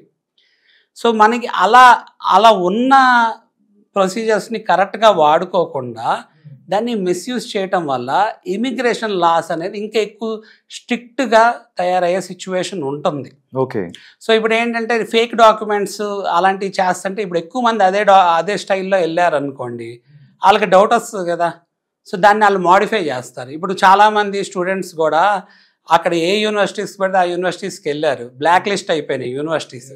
తర్వాత ఏంటంటే ట్రాకింగ్ కోసం కొంతమందికి కాళ్ళకి సిగ్నల్ ట్రాకింగ్ కోసం అలా ఒక హ్యాండ్ కఫ్స్ లాగా లెగ్స్ కఫ్ లాంటిది ట్రాకర్స్ కూడా పెట్టారు ఒకప్పుడు. ఎందుకు అంటే తెలిసే వెళ్ళారు అని ట్రీట్ చేశారు. ఎందుకంటే చాలామంది ఎందుకు స్టూడెంట్ వీసా మీద వెళ్ళిపోయి ఈ యూనివర్సిటీస్కి రోజు అటెండ్ అవ్వాల్సిన అవసరం లేదు అన్న, అంటే జనరల్గా అక్కడ లిబరల్గానే ఉంటుంది. నెంబర్ ఆఫ్ అవర్స్ మనం పిక్ చేసుకున్న దాన్ని బట్టి మన ఇంటర్నేషనల్ స్టూడెంట్స్ స్టేటస్ మెయింటైన్ చేస్తే చాలు. బట్ మనకి వర్క్ ఆథరైజేషన్ అనేది బయట వర్క్ చేయడానికి వాటికి ఉండదు. కన్సల్టెంట్స్తో టైఅప్ అయిపోయి వర్క్ చేసుకోవడానికి ప్రిఫరెన్స్ ఇచ్చి అలా చేస్తున్నారని ఈ ట్రాక్ చేశారు. ఎప్పుడైతే యుఎస్సిఎస్ ట్రాక్ చేసిందో they came up with modifying their rules. ఇప్పుడు వీసా స్టాంపింగ్ అంత ఈజీగా అవ్వదు, ఎందుకంటే వాళ్ళకి ఫైనాన్షియల్ కెపాసిటీ చూపించాలి. ఫైనాన్షియల్ కెపాసిటీస్ కూడా బ్లఫ్ చేశారు డాక్యుమెంట్స్లో అని చెప్పి వాళ్ళు ఎక్కువ స్క్రూటినీకి వేస్తున్నారు. అలానే ఎంట్రీ దగ్గర డిపోర్ట్ చేసే అవకాశాలు ఉంటాయి. కస్టమ్స్ ఎంట్రీ దగ్గర కానీ మనకి ఎందుకు అంటే ఏంటి ఈ యూనివర్సిటీకి వెళ్తున్నారు అంటే వాళ్ళకి అక్కడ Ivy League, tier 1, tier 2, tier 3, tier 4 university అలా ఉంటాయి. ఇప్పుడు ఇండియాలోనే మీకు ఆ టైప్ ఆఫ్ స్టాండర్డ్ ఉన్న యూనివర్సిటీ ఉందనుకోండి, మీరు మళ్ళీ అక్కడికి ఎందుకు వెళ్తున్నారు అనేది వాళ్ళకి డౌట్ వచ్చే అవకాశం ఉంటుంది. అందుకని యూనివర్సిటీస్ కూడా ఎంత క్వాలిటీ యూనివర్సిటీస్ పిక్ చేసుకుంటాము ఇవి కూడా వేరీ అయ్యిద్ది అనమాట. Okay, can anyone migrate to USA with EB-5 అంటే ఏం చెప్తారు మీరు? ఎవరైనా మైగ్రేట్ అవ్వచ్చండి. సో EB-5లో అడ్వాంటేజ్ ఏంటంటే ఇండియాలో ఉండనివ్వండి మీరు యుఎస్లో ఉండండి, మీరు మీ ఫ్యామిలీ కనుక యుఎస్లో సెటిల్ అవ్వాలి అనుకుంటే వెంటనే మీకు గ్రీన్ కార్డ్ రావాలి, త్వరగా గ్రీన్ కార్డ్ రావాలి, త్వరగా సిటిజన్షిప్ రావాలి అంటే EB-5 వీసాతో మీరు మైగ్రేట్ అవడానికి, అక్కడ సెటిల్ అవడానికి, పర్మనెంట్ రెసిడెంట్ అవడానికి ఇది అవకాశం అనమాట. సో దానికి ఏంటంటే డ్యూరేషన్ యూఎస్లో మీరు ఫైల్ చేస్తుంటే 6 to 8 monthsలో మనకి work authorisations, change of status, travel permit ఇవన్నీ వస్తాయి. అలానే 1.5 year conditional green card for the entire family. Next వచ్చేసి 5 yearsలో పర్మనెంట్ రెసిడెంట్ గ్రీన్ కార్డు. ఈ ప్రాసెస్లో మనం సిటిజన్షిప్ చూస్ చేసుకుంటే 7 years ఆడ్లో మనకి సిటిజన్షిప్ వచ్చే అవకాశం ఉంది. అలానే 3 to 5 yearsలో మనం పెట్టిన ఇన్వెస్ట్మెంట్ $800,000, 7 to 8 crores కూడా వెనక్కి వచ్చే అవకాశం ఉంది. ఓకే, అదే మనం out side of the US నుంచి చేసుకున్నా కూడా సిమిలర్ కైండ్ ఆఫ్ ప్రొసీజర్ ఉంటుంది. బట్ ఏంటంటే మనం ఎప్పుడైతే యుఎస్ బయట ఉన్నాం కాబట్టి మనకి వర్క్ ఆథరైజేషన్స్ ఇమీడియట్గా అక్కర్లేదు కాబట్టి, సో ప్రొసీజర్ ఏంటంటే ఫస్ట్ మనకి వీసా ఇంటర్వ్యూస్, మన అప్లికేషన్ యాక్సెప్ట్ అయ్యేదాన్ని బట్టి మనకి కండిషనల్ గ్రీన్ కార్డ్ నెక్స్ట్ 1.5 yearలో వస్తుంది. మనం ఎంటైర్ ఫ్యామిలీతో మైగ్రేట్ అవ్వచ్చు. అప్పుడు ఆబ్వియస్లీ అక్కడ వర్క్ ఆథరైజేషన్స్ ఈ కండిషనల్ గ్రీన్ కార్డ్ EB-5 మీద ఉంటాం కాబట్టి eligibility to do business are work or to get educated అనేది మనకి బెనిఫిట్స్ ఉంటాయి అన్నమాట. ఎడ్యుకేషనల్ బెనిఫిట్స్ ఉంటాయి, ఎంప్లాయ్మెంట్ బెనిఫిట్స్ కూడా ఉంటాయి. దాంతోపాటు మనం చూసుకున్నట్టయితే how to get work visa in USA అంటే ఏం చెప్తారు? వర్క్ వీసా మనకి రావాలంటే ఎలా వస్తుంది అసలు అక్కడ? సో వర్క్ వీసా రావాలి అంటే మనకి లాటరీ సిస్టమ్ ఉందండి యుఎస్లో. అదే H1 ద్వారా రావాలి అంటే ఒక ఎంప్లాయర్ స్పాన్సర్ చేయాలి, ప్లస్ ఏంటంటే అది లాటరీ సిస్టమ్ ఉంటుంది. అంటే ఏంటంటే దానికి కొన్ని నెంబర్ ఆఫ్ వీసాస్ అనేది ఎలకేట్ చేయడం జరిగింది. ఓకే, బట్ ఇక్కడ ఇప్పుడు ఉన్న ఛాలెంజ్ ఏంటి అంటే ఎన్ని వీసాలు ఎలికేట్ అయినాయో అంతకంటే 10 times పీపుల్ దాన్ని ఆప్ట్ చేయటం వల్ల ఆ లాటరీ సిస్టంలో మనకి నిజంగా వర్క్ వీసా వస్తుందా లేదా అని డౌట్లో ఉంటున్నారు. స్టూడెంట్ వీసా మీద వెళ్ళిన వాళ్ళకి మాత్రం వాళ్ళ ఎడ్యుకేషన్ అయిపోయినాక జస్ట్ కపుల్ ఆఫ్ ఇయర్స్ వాళ్ళు వర్క్ చేసుకోవడానికి ఎలిజిబిలిటీ ఉంటుంది ఓపీటీ మీద. ఓకే, అలానే కొంతమంది ఏంటంటే H visa category, H work authorisation category visa కాకుండా ఎల్ వీసా కేటగిరీలో కూడా వర్క్ ఆథరైజేషన్స్ మీద ఇక్కడ మల్టీనేషనల్ కంపెనీస్ అయితే ఇక్కడ నుంచి వాళ్ళు అక్కడికి వెళ్ళి వర్క్ చేసుకోవచ్చు. ఏ ప్రాజెక్ట్ మీద వెళ్తున్నారు, ప్రాజెక్ట్ డ్యూరేషన్ ఏంటి అనేది అక్కడ జస్టిఫై చేయాలి. అలానే వీళ్ళ ఎక్స్పర్టీజ్ అనేది జస్టిఫై చేయాలి. అక్కడ దొరకదు ఈ ఎక్స్పర్టీజ్ అనేది బేస్ చేసుకొని వాళ్ళకి ఈ వీసా అనేది ఇస్తాం జరిగింది, అప్పుడే మనకి అలో చేస్తుంది అనమాట. సో అదే మనకి EB-5 వీసా ద్వారా ఏంటి అంటే ఏ ఎంప్లాయర్ మనకి స్పాన్సర్ చేయక్కర్లేదు, మనమే స్పాన్సర్ చేసుకుంటాం. ఇమీడియట్గా మనకి work authorizations next 6 to 8 months or 1.5 yearలో మనకి eligibility to work and live in US. దాంతోపాటు can one work in USA with EB-5 visa? అవునండి, ఎవరైనా వర్క్ చేసుకోవచ్చు. EB-5 వీసా ద్వారా కనుక మనం అప్లై చేసుకుంటే 7 to 8 crores ఇన్వెస్ట్ చేసి డబ్బులు వెనక్కి వస్తాయి కాబట్టి మనం next 6 to 8 months or 1.5 year అంటే లైక్ ఏంటంటే ఆల్రెడీ యూఎస్లో ఉండి అప్లై చేసుకుంటే 6 to 8 months, ఇండియా నుంచి అప్లై చేసుకుంటే 1.5 yearలో మనకి వర్క్ చేసుకునే ఎలిజిబిలిటీ ఉంటుంది. ఆ వర్క్ ఏంటంటే బిజినెస్ అవనండి, జాబ్ అవనండి, సెల్ఫ్ ఎంప్లాయ్మెంట్ అవనండి, లేకపోతే ఎనీ ప్యాషన్, మీ ప్యాషన్ కానీ లేకపోతే మీకు ఇంట్రెస్ట్ ఉన్న స్కిల్స్ పర్సూ చేసుకోవడానికి మనకు అవకాశం ఉంటుంది. ఏ రిస్ట్రిక్షన్ ఉండదు అనమాట. ఓకే, వర్క్ వీసా రావడానికి ఎంత టైం పడుతుందండి? సో వర్క్ వీసా రావడానికి 6 to 8 months పట్టిద్దండి. ఓకే, సో 6 to 8 monthsలో మనకి వర్క్ ఆథరైజేషన్స్ ఇవన్నీ వస్తాయి. ఓకే, సో దాన్ని బేస్ చేసుకోమంటే మనకి change of status, work authorization, travel permits వస్తాయి అండి. సో రీజనబుల్గా ఏంటంటే నెక్స్ట్ 6 to 8 monthsలో మనకి EB5 ద్వారా వర్క్ ఎలిజిబిలిటీ వస్తుంది. ఓకే. దాంతోపాటు work permit through EB5 visa అంటే ఇది రావడానికి మనకి ఎంత టైం బట్టి అవకాశం ఉందంటే ఏం చెప్తారు? సో ఫస్ట్ మనకి ఏంటంటే వర్క్ పర్మిట్సే ఫస్ట్ వచ్చేదండి. సో ఇక్కడ ఏంటంటే ప్రొసీజర్ ఎలా ఉంటుందంటే యుఎస్ నుంచి అప్లై చేసుకుంటే ఒక రకంగా ఉంటుంది, అవుట్ సైడ్ ఆఫ్ యుఎస్ నుంచి అప్లై చేసుకుంటే ఒక రకంగా ఉంటుంది. సో వర్క్ ఆథరైజేషన్స్ అనేది యుఎస్లో ఉన్న వాళ్ళకి చాలా ఇంపార్టెంట్. ఎందుకంటే వాళ్ళు EB5 అప్లై చేసుకున్నాక ఫస్ట్ వాళ్ళకి కండిషనల్ గ్రీన్ కార్డ్కి 1.5 ఇయర్లో కండిషనల్ గ్రీన్ కార్డ్ వచ్చింది అనుకోండి. ఇక్కడైనా యుఎస్ బయట నుంచి అప్లై చేసుకున్నా, యుఎస్లో అప్లై చేసుకున్నా, బట్ ఈ 1.5 ఇయర్లో వాళ్ళు వర్క్ చేసుకోవడానికి ఎలిజిబిలిటీ కావాలి కదా వాళ్ళకి, యుఎస్లో ఉన్న వాళ్ళకి రెడీగా ఇమీడియట్గా. సో అందుకని ఏంటంటే నెక్స్ట్ 6 to 8 monthsలో EB5 వీసా మీదకి ఎప్పుడైతే మీరు చేంజ్ ఆఫ్ స్టేటస్ అయ్యి మీ అప్లికేషన్ అప్రూవ్ అయినాయో, మీరు క్వాలిఫై అవ్వగానే మీకు ఏంటంటే నెక్స్ట్ 8 monthsలో మీరు వర్క్ చేసుకునే ఆథరైజేషన్ వచ్చేస్తుంది. అదే మనకి అవుట్ సైడ్ ఆఫ్ యుఎస్ ద్వారా అనుకోండి, మనకు కండిషనల్ గ్రీన్ కార్డ్ అనేది వస్తుంది జరిగింది. మనం ఫస్ట్ మన అప్లికేషన్ అప్రూవ్ అవ్వాలి, వీసా ఇంటర్వ్యూకి వెళ్ళాలి, దానికి కొంత డ్యూరేషన్ అనేది తినేయటం జరిగిద్ది. బట్ ఏంటంటే నెక్స్ట్ 1.5 ఇయర్లో మీరు మీ ఫ్యామిలీ అక్కడ మైగ్రేట్ అయ్యి కండిషనల్ గ్రీన్ కార్డ్ బేస్ చేసుకొని మీకు వర్క్ ఆథరైజేషన్స్ అన్ని ఎలిజిబిలిటీ ఉంది. దాంతోపాటు అంటే అడ్జస్టింగ్ వర్క్ వీసా వల్ల దాంతో ఎన్ని రోజులు మనం అమెరికాలో ఉండే అవకాశం ఉంటుందంటే ఏం చెప్తారు? సో అడ్జస్ట్మెంట్ ఆఫ్ స్టేటస్ మనకు అయింది అనుకోండి, ఇప్పుడు మన వీసా EB5 వీసా కేటగిరీ కిందకి మనం వచ్చేస్తామండి. అలానే దీంట్లో ఏంటంటే కంకరెంట్ ఫైలింగ్ కూడా ఉంటుంది. అంటే మనం వేరే వీసా మీద ఉండి ఈ వీసా అప్లై చేసుకుంటే సైమల్టేనియస్గా మనం అప్లై చేయడానికి ఎలిజిబిలిటీ ఉంటుంది. మనకి డైనమిక్స్ ఆఫ్ వీసా ఒక్కొక్క వీసా ఒక రకంగా వేరీ అయ్యింది కదా. ఇప్పుడు విజిట్ వీసా మీద వెళ్ళి మనం వర్క్ చేసుకుంటాం అంటే కుదరదు. వర్క్ ఆథరైజేషన్ వీసా మీద వర్క్ చేసుకోవచ్చు. స్టూడెంట్ వీసా మీద అయితే దానికి లిమిటేషన్స్ ఉన్నాయి. అది EB5 మీద మనం క్వాలిఫై అయితే, అంటే మనం ఇన్వెస్ట్ చేసిన ఫండ్ రీజనల్ సెంటర్స్ ద్వారా ఇన్వెస్ట్ చేసి మనకి 7 to 8 crores ఫారిన్ ఇన్వెస్ట్మెంట్ ఫండ్గా గుర్తించగానే మనకి ఈ ప్రాసెస్ ద్వారా నెక్స్ట్ ఫ్యూ మంత్స్లోనే మనం వర్క్ చేసుకోవడానికి ఎలిజిబిలిటీ వస్తుంది. దానివల్ల ఏంటంటే మన చేంజ్ ఆఫ్ స్టేటస్ అనేది ఈ EB5 కేటగిరీ కిందకి వెళ్ళిపోద్ది. EB5 కేటగిరీ డైనమిక్స్ ఏంటి అంటే ఇర్రెస్పెక్టివ్ ఆఫ్ సమ్వన్ అంటే an employer sponsoring you a visa, you can work on EB5 visa అనమాట. సమ్ ఇంటర్మ్ అప్లికేషన్స్ ద్వారా. ఇంటర్మ్ అప్లికేషన్స్ అనేది మనకి యుఎస్ అటార్నీ మళ్ళీ గ్లోబల్ ద్వారా అటాచ్ చేసిన ఎవరైతే యుఎస్ అటార్నీ ఉన్నారో వాళ్ళు మనకి ఫైల్ చేయటం జరిగిద్ది. ఫైల్ చేసినప్పుడు ఏంటంటే మీ అప్లికేషన్స్ అన్ని అప్రూవ్ అయ్యి మీరు eligibility to work there, live there and travel అనేది క్రైటీరియా ఉంటుంది. మోర్ ఓవర్ ఏంటి అంటే జస్ట్ మన ఈ గ్రీన్ కార్డ్ స్టేటస్ అనేది ప్రతి 6 monthsకి మెయింటైన్ చేసుకుంటే సరిపోద్ది అనమాట మనకు సిటిజన్షిప్ వచ్చే వరకు. సో అంటే 6 monthsకి ఒకసారి అయినా అట్లీస్ట్ మన కంట్రీలో ఎంటర్ అయ్యి కుదిరితే కొంతకాలం ఉండి రావాలి. అలానే మన సిటిజన్షిప్ అప్లై చేసుకోవాలంటే ఒక 2 or 3 years ఆఫ్ డ్యూరేషన్ మనం యుఎస్లో ఉన్నట్టు చూపించుకోగలగాలి. ఓకే.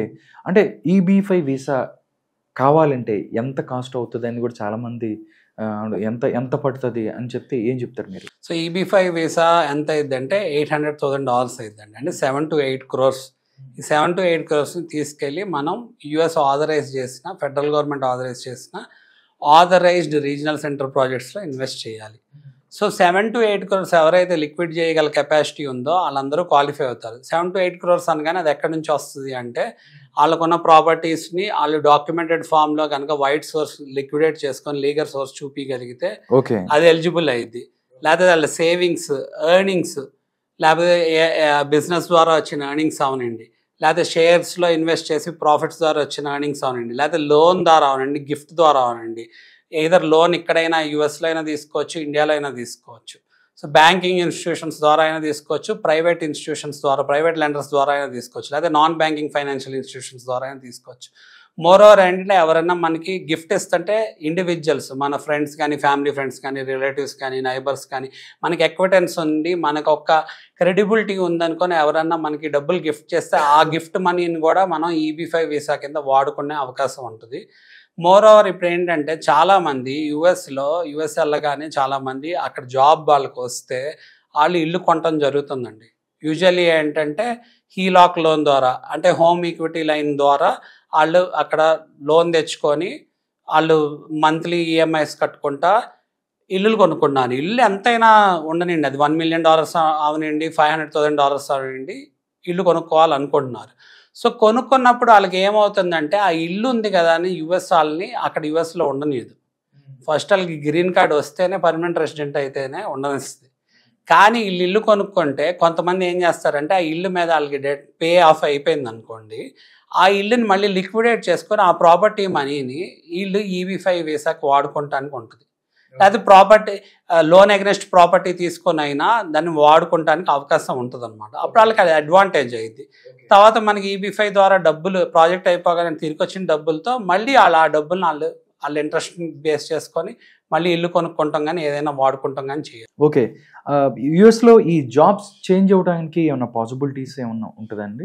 ఉంటుందండి. సో ఏమైంది అంటే మనకి వర్క్ వీసాస్ వచ్చినాక మనం జాబ్స్ మారచ్చండి. ఒక ఎంప్లాయర్ నుంచి ఇంకో ఎంప్లాయర్ మారచ్చు. కాకపోతే మారేటప్పుడు ఏంటంటే యూజువల్గా మనం ఎందుకు మారుతున్నాము, మారినప్పుడు మనకు ఆ జాబ్ ఉంటుందా లేదా. ఇప్పుడు ఆల్రెడీ స్టేబుల్గా ఉంది, రెసిషన్ లాంటివి వచ్చినాయి అనుకోండి, మనం మరి మారినప్పుడు మన ఆ జాబ్ పోయింది అనుకోండి, మళ్ళీ ఇమీడియట్గా నెక్స్ట్ 60 to 90 daysలో మనం జాబ్ ఎత్తుక్కోలేకపోతే మనం వీసా కోల్పోయి వర్క్ ఆథరైజేషన్ లేకపోవటం వల్ల వెనక్కి యూఎస్ నుంచి వెనక్కి వచ్చేయాల్సిన సిచ్యువేషన్ ఉంటుంది. అలానే కొంతమంది మనకి L కేటగిరీ వర్క్ వీసాస్ మీద వెళ్ళినాళ్ళు అక్కడ ఈ పర్టికులర్ కంపెనీ పంపించడం జరిగింది కాబట్టి ఆ ప్రాజెక్ట్ డ్యూరేషన్ ఉన్నంతసేపు అక్కడ ఉంటారు. ఈ లోపల ప్రాజెక్ట్ అయిపోతున్నప్పుడు ఏదైనా వేరే కంపెనీస్ కానీ వేరే ఎంప్లాయర్స్ కానీ వాళ్ళకి లాటరీ సిస్టమ్ ద్వారా కానీ లేకపోతే అదర్ వర్క్ వీసాస్ ద్వారా కానీ స్పాన్సర్ చేస్తే వాళ్ళ ఎంప్లాయర్ మారే అవకాశం ఉంటుంది. కానీ మనకి EB-5 వీసా ద్వారా అడ్వాంటేజ్ ఏంటి అంటే EB-5 వీసా ద్వారా ఇర్రెస్పెక్టివ్ ఆఫ్ ఎంప్లాయర్ ఎవరు మనకు స్పాన్సర్ చేయాల్సిన అవసరం లేదు కాబట్టి ఏ టైంలో అయినా మనం ఒక జాబ్ వదిలేసి ఇంకో జాబ్ని ఆప్ట్ చేసుకోవచ్చు. అంటే ఒక ఎంప్లాయర్ నుంచి ఇంకో ఎంప్లాయర్కి ఎప్పుడు కావాలంటే అప్పుడు జంప్ చేయొచ్చు. ఓకే, అంటే మనకి వేరే వాళ్ళు ఇంక్రిమెంట్ ఇస్తున్నారు అనుకోండి, అది బెస్ట్ జాబ్ అనుకున్నారు అనుకోండి, మీకు సూటబుల్ జాబ్, మీ ఫైనాన్షియల్ స్టెబిలిటీ పెరుగుతుంది అనుకోండి. EB-5 వీసాలో అడ్వాంటేజ్ ఏంటంటే మనం ఎప్పుడైనా ఒక ఎంప్లాయర్ నుంచి ఇంకో ఎంప్లాయర్ మారచ్చు, లేకపోతే బిజినెస్ చేసుకోవచ్చు, సెల్ఫ్ ఎంప్లాయిడ్గా అయినా ఉండొచ్చు. దాంతోపాటు ఎంప్లాయ్మెంట్ బెనిఫిట్స్ ఏంటి EB-5 వీసా మీద అంటే ఏం చెప్తారు? సో EB-5 వీసా మీద చాలా ఎంప్లాయ్మెంట్ బెనిఫిట్స్ ఉన్నాయండి. ఫస్ట్ థింగ్ ఏంటంటే ఎవరు ఎంప్లాయర్ మనకి స్పాన్సర్ చేయాల్సిన అవసరం లేదు, మనం స్పాన్సర్ చేసుకున్నాం కాబట్టి డెఫినెట్గా జాబ్స్ ఎప్పుడు కావాలంటే అప్పుడు మారచ్చు. Next throughout the country ఎక్కడైనా జాబ్ చేయొచ్చు. నెక్స్ట్ మనకి మేజర్గా వచ్చే ఛాలెంజ్ ఏంటి అంటే వైఫ్ అండ్ హస్బెండ్స్ ఉన్నారనుకోండి, ఒకరికి ఒక స్టేట్లో జాబ్ ఇంకోళ్ళకి ఇంకో స్టేట్లో జాబ్ ఉందనుకోండి, లాంగ్ డిస్టెన్స్ రిలేషన్షిప్ వాళ్ళకి ఇబ్బంది కదా. ఒకరి కోసం ఒకరు మానేసి వస్తే మళ్ళీ జాబ్ వస్తుందో లేదో, వీసా ఉంటుందో లేదో, మళ్ళీ డిపెండెంట్ మీద వెళ్ళాల్సిన సిచ్యువేషన్ ఉంటుందో అన్న ఇబ్బందులు ఉంటాయి. సో ఇవన్నీ ఇబ్బందులు ఏవైతే ఉన్నాయో అవి ఓవర్కమ్ అవ్వచ్చు. ప్లస్ ఎంప్లాయ్మెంట్ బెనిఫిట్లో ఏంటంటే వాళ్ళకి వచ్చే అడ్వాంటేజ్, జాబ్ ఎప్పుడైతే మారగల కెపాసిటీ ఉందనుకోండి, బెటర్ ప్యాకేజ్ ఉంటే ఆ బెటర్ ఎంప్లాయర్ని వాళ్ళు చూస్ చేసుకునే ఆప్షన్ ఉంటుంది. ఎందుకంటే ఎంప్లాయర్ మీద లిటరల్గా వర్క్ వీసా కోసం డిపెండ్ అవ్వాల్సిన అవసరం లేదు కాబట్టి. సో ఇది మేజర్ బెనిఫిట్ అనమాట. అలానే ఒక కన్సల్టెంట్ మీద మనం రిలై అయ్యి ఎంప్లాయ్మెంట్ కన్సల్టెంట్ మీద మన పేరోల్ రన్ చేసుకోవాల్సిన అవసరం ఉండకపోవచ్చు. నెక్స్ట్ ఏంటంటే ఏదైతే ఎంప్లాయ్మెంట్ కన్సల్టెంట్ మీద మనం రిలై అవుతున్నామో కొంత part of share hourly dollars వాళ్ళకి వెళ్ళిపోవటం జరిగిద్ది. ఆ మనీ కూడా మనకి ఆ కన్సల్టెంట్కి కట్టాల్సిన అవసరం లేకపోవటం వల్ల మనకి ఫైనాన్షియల్ స్టెబిలిటీ వచ్చే అవకాశం ఉంటుంది. మోర్ ఓవర్ ఏంటంటే మనకున్న సిచ్యువేషన్లో ఇప్పుడు 100 years పడుతుంది కాబట్టి గ్రీన్ కార్డ్ రావడానికి, దీంట్లో త్వరగా గ్రీన్ కార్డ్ వస్తుంది కాబట్టి మనకి అడ్వాంటేజ్ ఏమవుతుందంటే మనం బ్యాక్ క్యాలిక్యులేట్ చేసుకొని అది రిటర్న్ ఆన్ ఇన్వెస్ట్మెంట్ కింద చూసే అవకాశం ఉంటుంది అనమాట. అంటే మనకి లెట్స్ సే మనం బ్యాక్ క్యాలిక్యులేషన్ చేసుకొని మన ఫైనాన్షియల్ స్టెబిలిటీ చూసుకుంటే మనం చాలా బాగా ఫైనాన్షియల్గా స్టేబుల్ అయ్యాము అనేది మనకి క్లియర్ కట్గా మనం ఐడెంటిఫై చేసుకోవచ్చు, మ్యాథ్ కనుక మనం కరెక్ట్గా క్యాలిక్యులేట్ చేసుకోవచ్చు. ఓకే, రెసిషన్లో జాబ్స్కి ఏమవుతుంది, ఏం జరుగుతుందంటే ఏం చెప్పొచ్చు? సో రెసిషన్ అనేది రెగ్యులర్గా పీరియాడికల్గా టెంపరీ ఫేజ్ అండి. సో ఇంతకుముందు రెసిషన్ రాలేదా అంటే వచ్చింది, ఆల్ అక్రాస్ ద వరల్డ్ వస్తుంది. అలానే యుఎస్ కూడా రెసిషన్ ఎంత స్ట్రాంగ్ స్టాండర్డ్ కంట్రీ అయినా రెసిషన్ రెక్టిఫికేషన్ అనేది జరిగిద్ది. సో ఏంటంటే పోస్ట్ పాండమిక్ కదా ఇప్పుడు సిచ్యువేషన్, ఎందుకంటే కరోనా వచ్చింది, దాని తర్వాత ఏంటంటే ఇష్యూస్ ఏమైంది అంటే ఇప్పుడు అంత మొత్తం ఆర్టిఫిషియల్ ఇంటెలిజెన్స్ మీద నడుస్తుంది, కొత్త టెక్నాలజీ. ప్లస్ ఏంటంటే చైనా కూడా కంపీట్ చేస్తుంది మ్యానుఫ్యాక్చరింగ్ సెక్టర్ అలాంటి సెక్టర్స్లో. సో జాబ్స్ అనేవి ఎంప్లాయ్మెంట్ అనేది తగ్గుతున్నాయి అనే ఇష్యూ ఉన్నప్పుడు దాన్ని మార్కెట్ అనేది రెక్టిఫై అయ్యిద్ది. సో రెక్టిఫై అయినప్పుడు లే ఆఫ్స్ జరుగుతాయండి.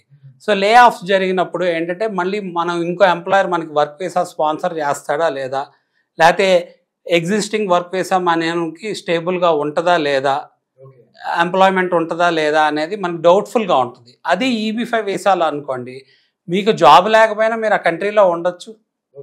ఈ EB5 వీసా ద్వారా మీరు ఆ జాబ్స్ ఎత్తుక్కోవచ్చు. మీకు కంట్రీ స్టేబుల్ అయ్యే వరకు మీరు అక్కడ సస్టైన్ అవ్వచ్చు, ఇబ్బంది ఏం లేదు. మన ఇండియాలో అలా అయితే ఒక జాబ్ రాలేదనుకోండి, like let's say next 3 months మనకు జాబ్ ఏం రాలేదనుకోండి, మన ఇండియా నుంచి బయటకు వెళ్ళిపోమని ఎవరైతే ఎలా అయితే అనరో, EB5 వీసా ద్వారా మనం కనుక క్వాలిఫై అయితే మనం కూడా US సిటిజన్ ఎలా అయితే ఉంటాడో, ఒక గ్రీన్ కార్డ్ హోల్డర్ ఎలా అయితే ఉంటాడో అలా మనం ఈ EB5 వీసా ద్వారా USలో ఉండొచ్చు. అంటే ఒకవేళ జాబ్ పోయింది అనుకోండి, జాబ్ పోతే ఎన్ని రోజుల వరకు ఉండొచ్చు? జాబ్ పోతే ఏంటంటే నెక్స్ట్ 60 to 90 days లోపల మనం కొత్త జాబ్ అయినా ఎత్తుక్కోవాలి, లేకపోతే వెనక్కి వచ్చేయాల్సిన సిచ్యువేషన్ ఉంటుందండి. మళ్ళీ ఇది ఎలా ఉంటుంది అంటే మనకి లాటరీ సిస్టమ్ కదా, మనం మాట్లాడుకున్నాం. లాటరీ సిస్టమ్ అంటే ప్రాబబిలిటీ తగ్గింది. లేకపోతే ఏంటంటే ఇక్కడ వేరే కంపెనీస్ ఇక్కడ నుంచి స్పాన్సర్ చేయాలి అంటే అక్కడ నిజంగా జస్టిఫై చేసే సిచ్యువేషన్ ఉండాలి. ఆ సిచ్యువేషన్ ఉంది అంటేనే మనకి వర్క్ వీసా అనేది వస్తాం జరిగింది యూఎస్లో. సో యూఎస్లో డైనమిక్స్ కొంచెం డిఫరెంట్గా ఉంటాయి. ఇప్పుడు వేరే కంట్రీస్లో మనకి ఫస్ట్ ఏంటంటే రెసిడెన్సీ వచ్చింది, తర్వాత ఏంటంటే మన జాబ్స్ ఎత్తుకోవచ్చు. ఇక్కడ అలా కాదు, మన ఎంప్లాయ్మెంట్ బేస్ చేసుకొని మన వర్క్ వీసాస్, మన పర్మనెంట్ రెసిడెన్సీ, అది గ్రీన్ కార్డ్ అనేది ఉంటుంది అనమాట. సో జాబ్స్ అనమాట మనకి పోతే మనం వెంటనే ఎత్తుక్కోవాలి మిగతా వీసాల్లో అయితే. అదే EB5 వీసా ద్వారా అయితే మనం మన చాయిస్, మనకి మంచి జాబ్ దొరికే వరకు మనం ఎవరు మనం వెళ్ళిపోవాలి అని అనరు. ప్లస్ ఏంటంటే మనం ఐడియల్గా ఉన్నా కూడా ఇబ్బంది లేదు, బట్ ఐడియల్గా ఎవరు ఉండరు. ఎందుకంటే ఏదో ఒక స్కిల్ డెవలప్ చేసుకుంటారు కాబట్టి, ఖాళీగా కూర్చోవాలని ఎవరు అనుకోరు కాబట్టి. మోర్ ఓవర్ ఏంటంటే లైక్ లెట్స్ సే యూఎస్లోనే ఉండాల్సిన అవసరం లేదు. మన EB5 వీసా ద్వారా క్వాలిఫై అయ్యి మనకి గ్రీన్ కార్డు వచ్చింది కాబట్టి త్వరగా మనం గ్రీన్ కార్డ్ స్టేటస్ని మెయింటైన్ చేసుకుంటే చాలు. 6 months అక్కడ ఉండొచ్చు, 6 months ఇక్కడ ఉండొచ్చు, మన ఇష్టం అనమాట. ఇట్స్ ఆఫ్ అవర్ చాయిస్ అనమాట. EB5 వీసా ఎవరికి ఎలిజిబుల్ అంటే ఎవరు ఎలిజిబుల్? EB5 వీసా కావాలంటే ఎవరెవరు ఎలిజిబుల్ దీనికి? సో EB5 వీసాకి ముందు కావాల్సింది ఏంటంటే legal source of taxable source of money ఉండాలండి డెఫినెట్గా. ఓకే. సో ఎప్పుడైతే ట్యాక్సబుల్ లీగల్ సోర్స్ ఆఫ్ మనీని మనం డాక్యుమెంట్ చేసుకొని, నా దగ్గర వైట్ సోర్స్ ఆఫ్ మనీ ఉన్నాయి, $800,000 ఉన్నాయి, 7 to 8 crores ఉన్నాయి, ఈ 7 to 8 crores లిక్విడేట్ చేయగలను, ప్లస్ ఈ 7 to 8 crores తీసుకెళ్ళి నేను యుఎస్ ఆథరైజ్ చేసిన ప్రాజెక్ట్స్లో ఇన్వెస్ట్ చేయగలను అనే కాన్ఫిడెన్స్ ఉన్నవాళ్ళు ఎవరైనా ఎలిజిబుల్ అవుతారు. ఫ్రమ్ యుఎస్ అవనండి, from outside of the US అవనండి, అలానే throughout all across the world అవనండి. సో ఈ ఎవరైనా ఎలిజిబుల్ అవుతారు కాబట్టి EB5 వీసా అనేది best way to get green card అండి. EB5 వీసాతో మనం ఏదైతే ఇన్వెస్ట్ చేసామో అది రిటర్న్స్ వచ్చే అవకాశం ఉందా అంటే ఏం చెప్తారు? సో మంచి క్వశ్చన్ అండి. సో ఇప్పుడు ఏంటంటే 7 to 8 crores, $800,000 మనం ఇన్వెస్ట్ చేస్తాం ఎక్కడైనా. సో 7 to 8 crores అనేసరికి చాలా హ్యూజ్ మనీ కదా.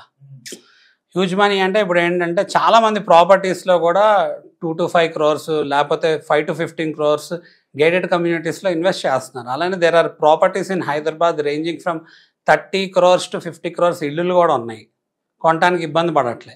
బట్ ఏంటి అంటే ఈ 7 to 8 crores ఏదైతే ఇన్వెస్ట్ చేస్తున్నారో ఆ లీగల్ సోర్స్ ఆఫ్ మనీ కింద మనం చూపించుకోవడం చాలా ఇంపార్టెంట్ అండి, డాక్యుమెంట్ చేసుకోవడం చాలా important.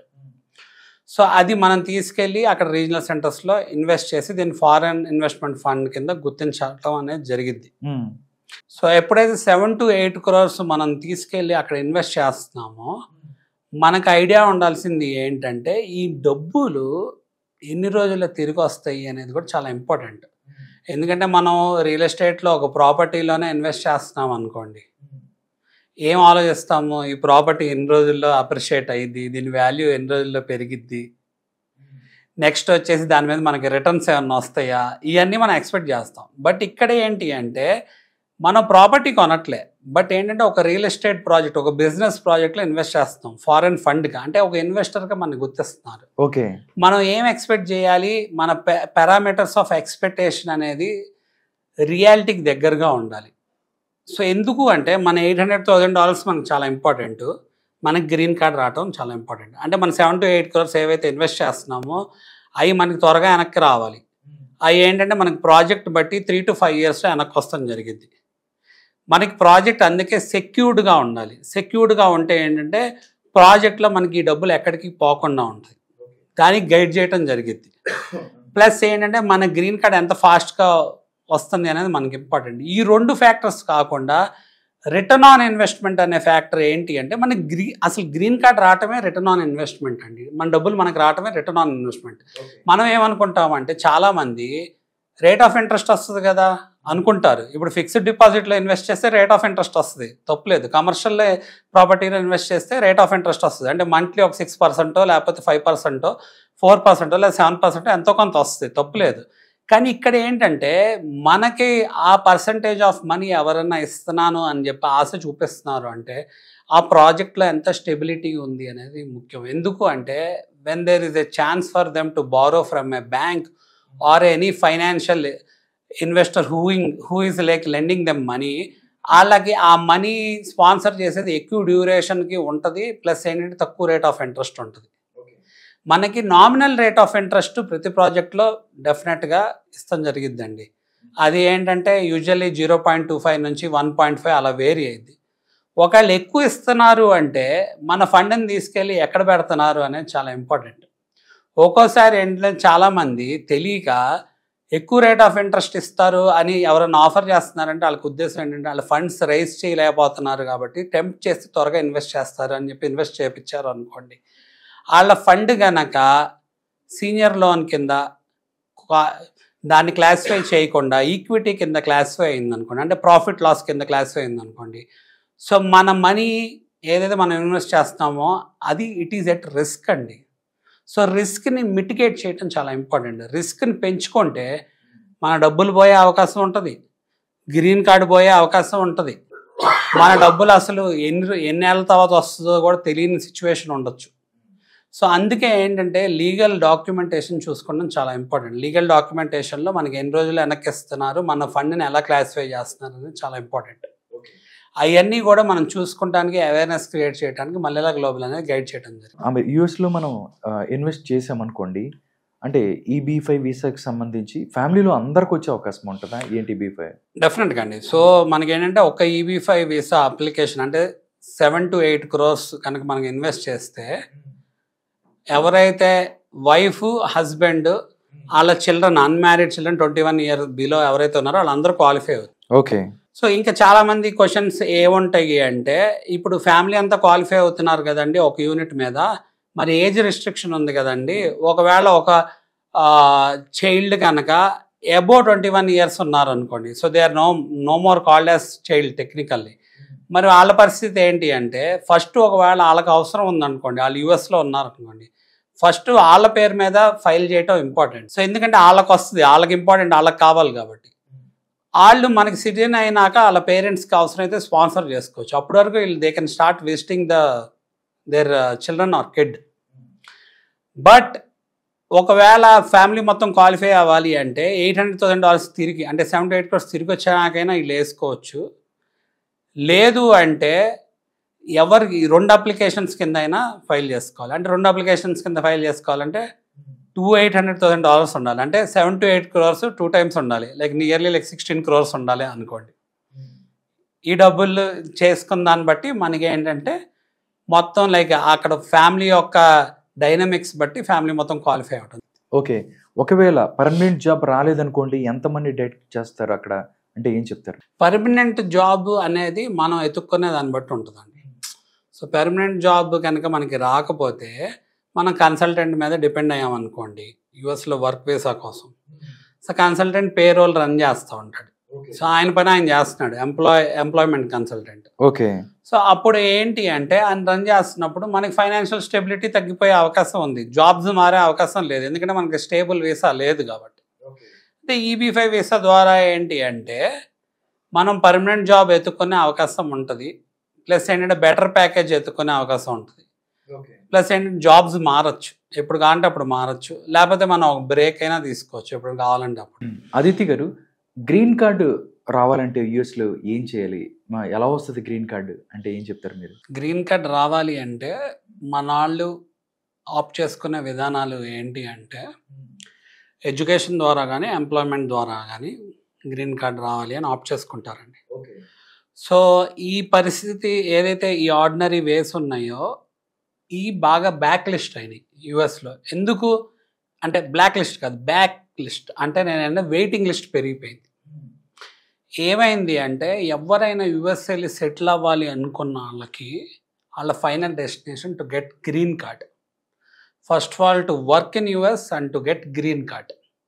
So to work in US అనేది ఏదో డైరెక్ట్గా వాళ్ళు ఇక్కడ ఎంప్లాయర్ ఇక్కడ నుంచి అక్కడికైనా తీసుకెళ్ళాలి, ఆర్ ఎల్స్ ఎడ్యుకేషన్ ద్వారా వెళ్ళి ఎంప్లాయ్మెంట్ ఎత్తుక్కోవాలి. ఎంప్లాయ్మెంట్ ఎత్తుక్కోవాలంటే మళ్ళీ అక్కడ లాటరీ సిస్టమ్ ద్వారా మీకు వీసా పిక్ అవ్వాలి, ఎంప్లాయర్ స్పాన్సర్ చేయాలి. లాటరీ సిస్టమ్ ద్వారా పిక్ అవ్వాలి అంటే పెద్ద ఛాలెంజ్ అయిపోయింది. ఇప్పుడు ఎన్ని వీసాలు ఉన్నాయో అంతకంటే 10 రెట్ల మంది ఆ లాటరీ సిస్టమ్ ద్వారా ఇక్కడ నుంచి కానీ యుఎస్లో కానీ అప్లై చేయడం జరుగుతుంది. అది రావటం కష్టం అవుతుంది. ప్లస్ ఏంటంటే ఎవరన్నా కంపెనీస్ స్పాన్సర్ చేయాలి ఇక్కడ నుంచి మల్టీనేషనల్ కంపెనీస్ అలా అన్నా కూడా దానికి ఎక్స్పర్టీస్ని జస్టిఫై చేయగలగాలి, అక్కడ లోకల్ ఎక్స్పర్టీస్ లేదు అని. సో వీటిని బేస్ చేసుకొని వెళ్ళాలి అనుకున్న వాళ్ళకి యూజువల్గా 5 to 7 years వాళ్ళ ఈ మొత్తం వాళ్ళ జర్నీ టైం ఏంటంటే to apply for green card అనేది పట్టిద్ది. గ్రీన్ కార్డ్ అప్లై చేయడానికే 5 to 7 years లేదా 3 to 5 years పడుతుంటే మన ఇండియన్స్ మైగ్రేట్ అయిన జనాభా లెక్కల్లాగా పెరిగిపోతున్నారు కాబట్టి దాన్ని బేస్ చేసుకొని 100 to 150 years పైన గ్రీన్ కార్డ్ రావడానికి పడుతుంది. Practical reality. వర్క్ ఆథరైజేషన్ వస్తుందో లేదో తెలియదు, గ్రీన్ కార్డ్ వస్తుందో లేదో తెలియదు, కానీ యుఎస్లో వెళ్ళి సెటిల్ అవ్వాలనుకుంటున్నారు మన వాళ్ళు, ఎందుకంటే స్టాండర్డ్ కంట్రీ కాబట్టి. అలానే మనకి ఏంటంటే సాఫ్ట్వేర్ మీద బేస్ చేసుకొని ఎక్కువ మంది వెళ్తున్నారు కాబట్టి అక్కడ శాలరీస్ చూసుకొని కానీ ప్యాకేజెస్ చూసుకొని కానీ. ఓకే, అదే మనకి ఏంటంటే ఇంకా చాలా రకాలైన వీసాలు ఉన్నాయండి. స్టూడెంట్ వీసా లేకపోతే డిపెండెంట్ వీసా, అలానే మనకి గ్రీన్ కార్డ్ రావడానికి కూడా చాలా వీసాలు ఉన్నాయి. గ్రీన్ కార్డ్ రావడానికి ఏంటంటే చాలా మార్గాలు ఉన్నాయి. సో ఏంటంటే బ్లడ్ రిలేషన్ ద్వారా గ్రీన్ కార్డ్ రావచ్చు, లేకపోతే అసైలం ద్వారా గ్రీన్ కార్డ్ రావచ్చు, లేకపోతే ఏంటంటే బ్రదర్ ఇప్పుడు పేరెంట్స్ స్పాన్సర్ చేసే సిటిజన్స్ గ్రీన్ కార్డ్ రావచ్చు, పెళ్లి చేసుకుని అయినా గ్రీన్ కార్డ్ రావచ్చు. బట్ ఏంటంటే ఇవన్నీ చాలా రకాల విధానాలు ఉంటాయి కదా. సో ఇవన్నీ మనాలు అందరికీ అన్నీ సెట్ అవ్వవు. మోర్ ఓవర్ ఏంటి అంటే అసలు ఎంప్లాయ్మెంట్ ఎడ్యుకేషన్ ద్వారా వెళ్ళి గ్రీన్ కార్డ్ తెచ్చుకోవాలి అనుకున్న వాళ్ళకి 100 years పైన పడుతుంది కాబట్టి.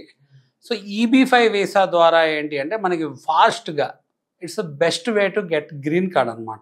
సో EB-5 వీసాలో డైనమిక్స్ ఎలా ఉంటాయి అంటే ఏ ఎంప్లాయర్ మనకి స్పాన్సర్ చేయక్కర్లే, మన ఇన్వెస్ట్మెంట్ ద్వారా మనం మన సెల్ఫ్ స్పాన్సర్డ్ వీసాగా ఇది క్వాలిఫై అవటం జరిగింది. ఎలా అంటే మన దగ్గర ఉన్న డబ్బులతో మనం స్పాన్సర్ చేసుకుంటున్నాం. ఎప్పుడైతే మనం స్పాన్సర్ చేసుకుంటున్నామో EB-5 వీసా ద్వారా మనకి గ్రీన్ కార్డ్ చాలా ఫాస్ట్గా వస్తుంది. ఎంత టైం పడుతుంది గ్రీన్ కార్డ్ రావడానికి యుఎస్లో అంటే ఏం చెప్తారు? ఇప్పుడున్న సిచ్యువేషన్లో యూజువల్ మెథడ్స్ ద్వారా అయితే ఇందాక చెప్పినట్టు 100 years పైన పడుతుందండి గ్రీన్ కార్డ్ రావడానికి.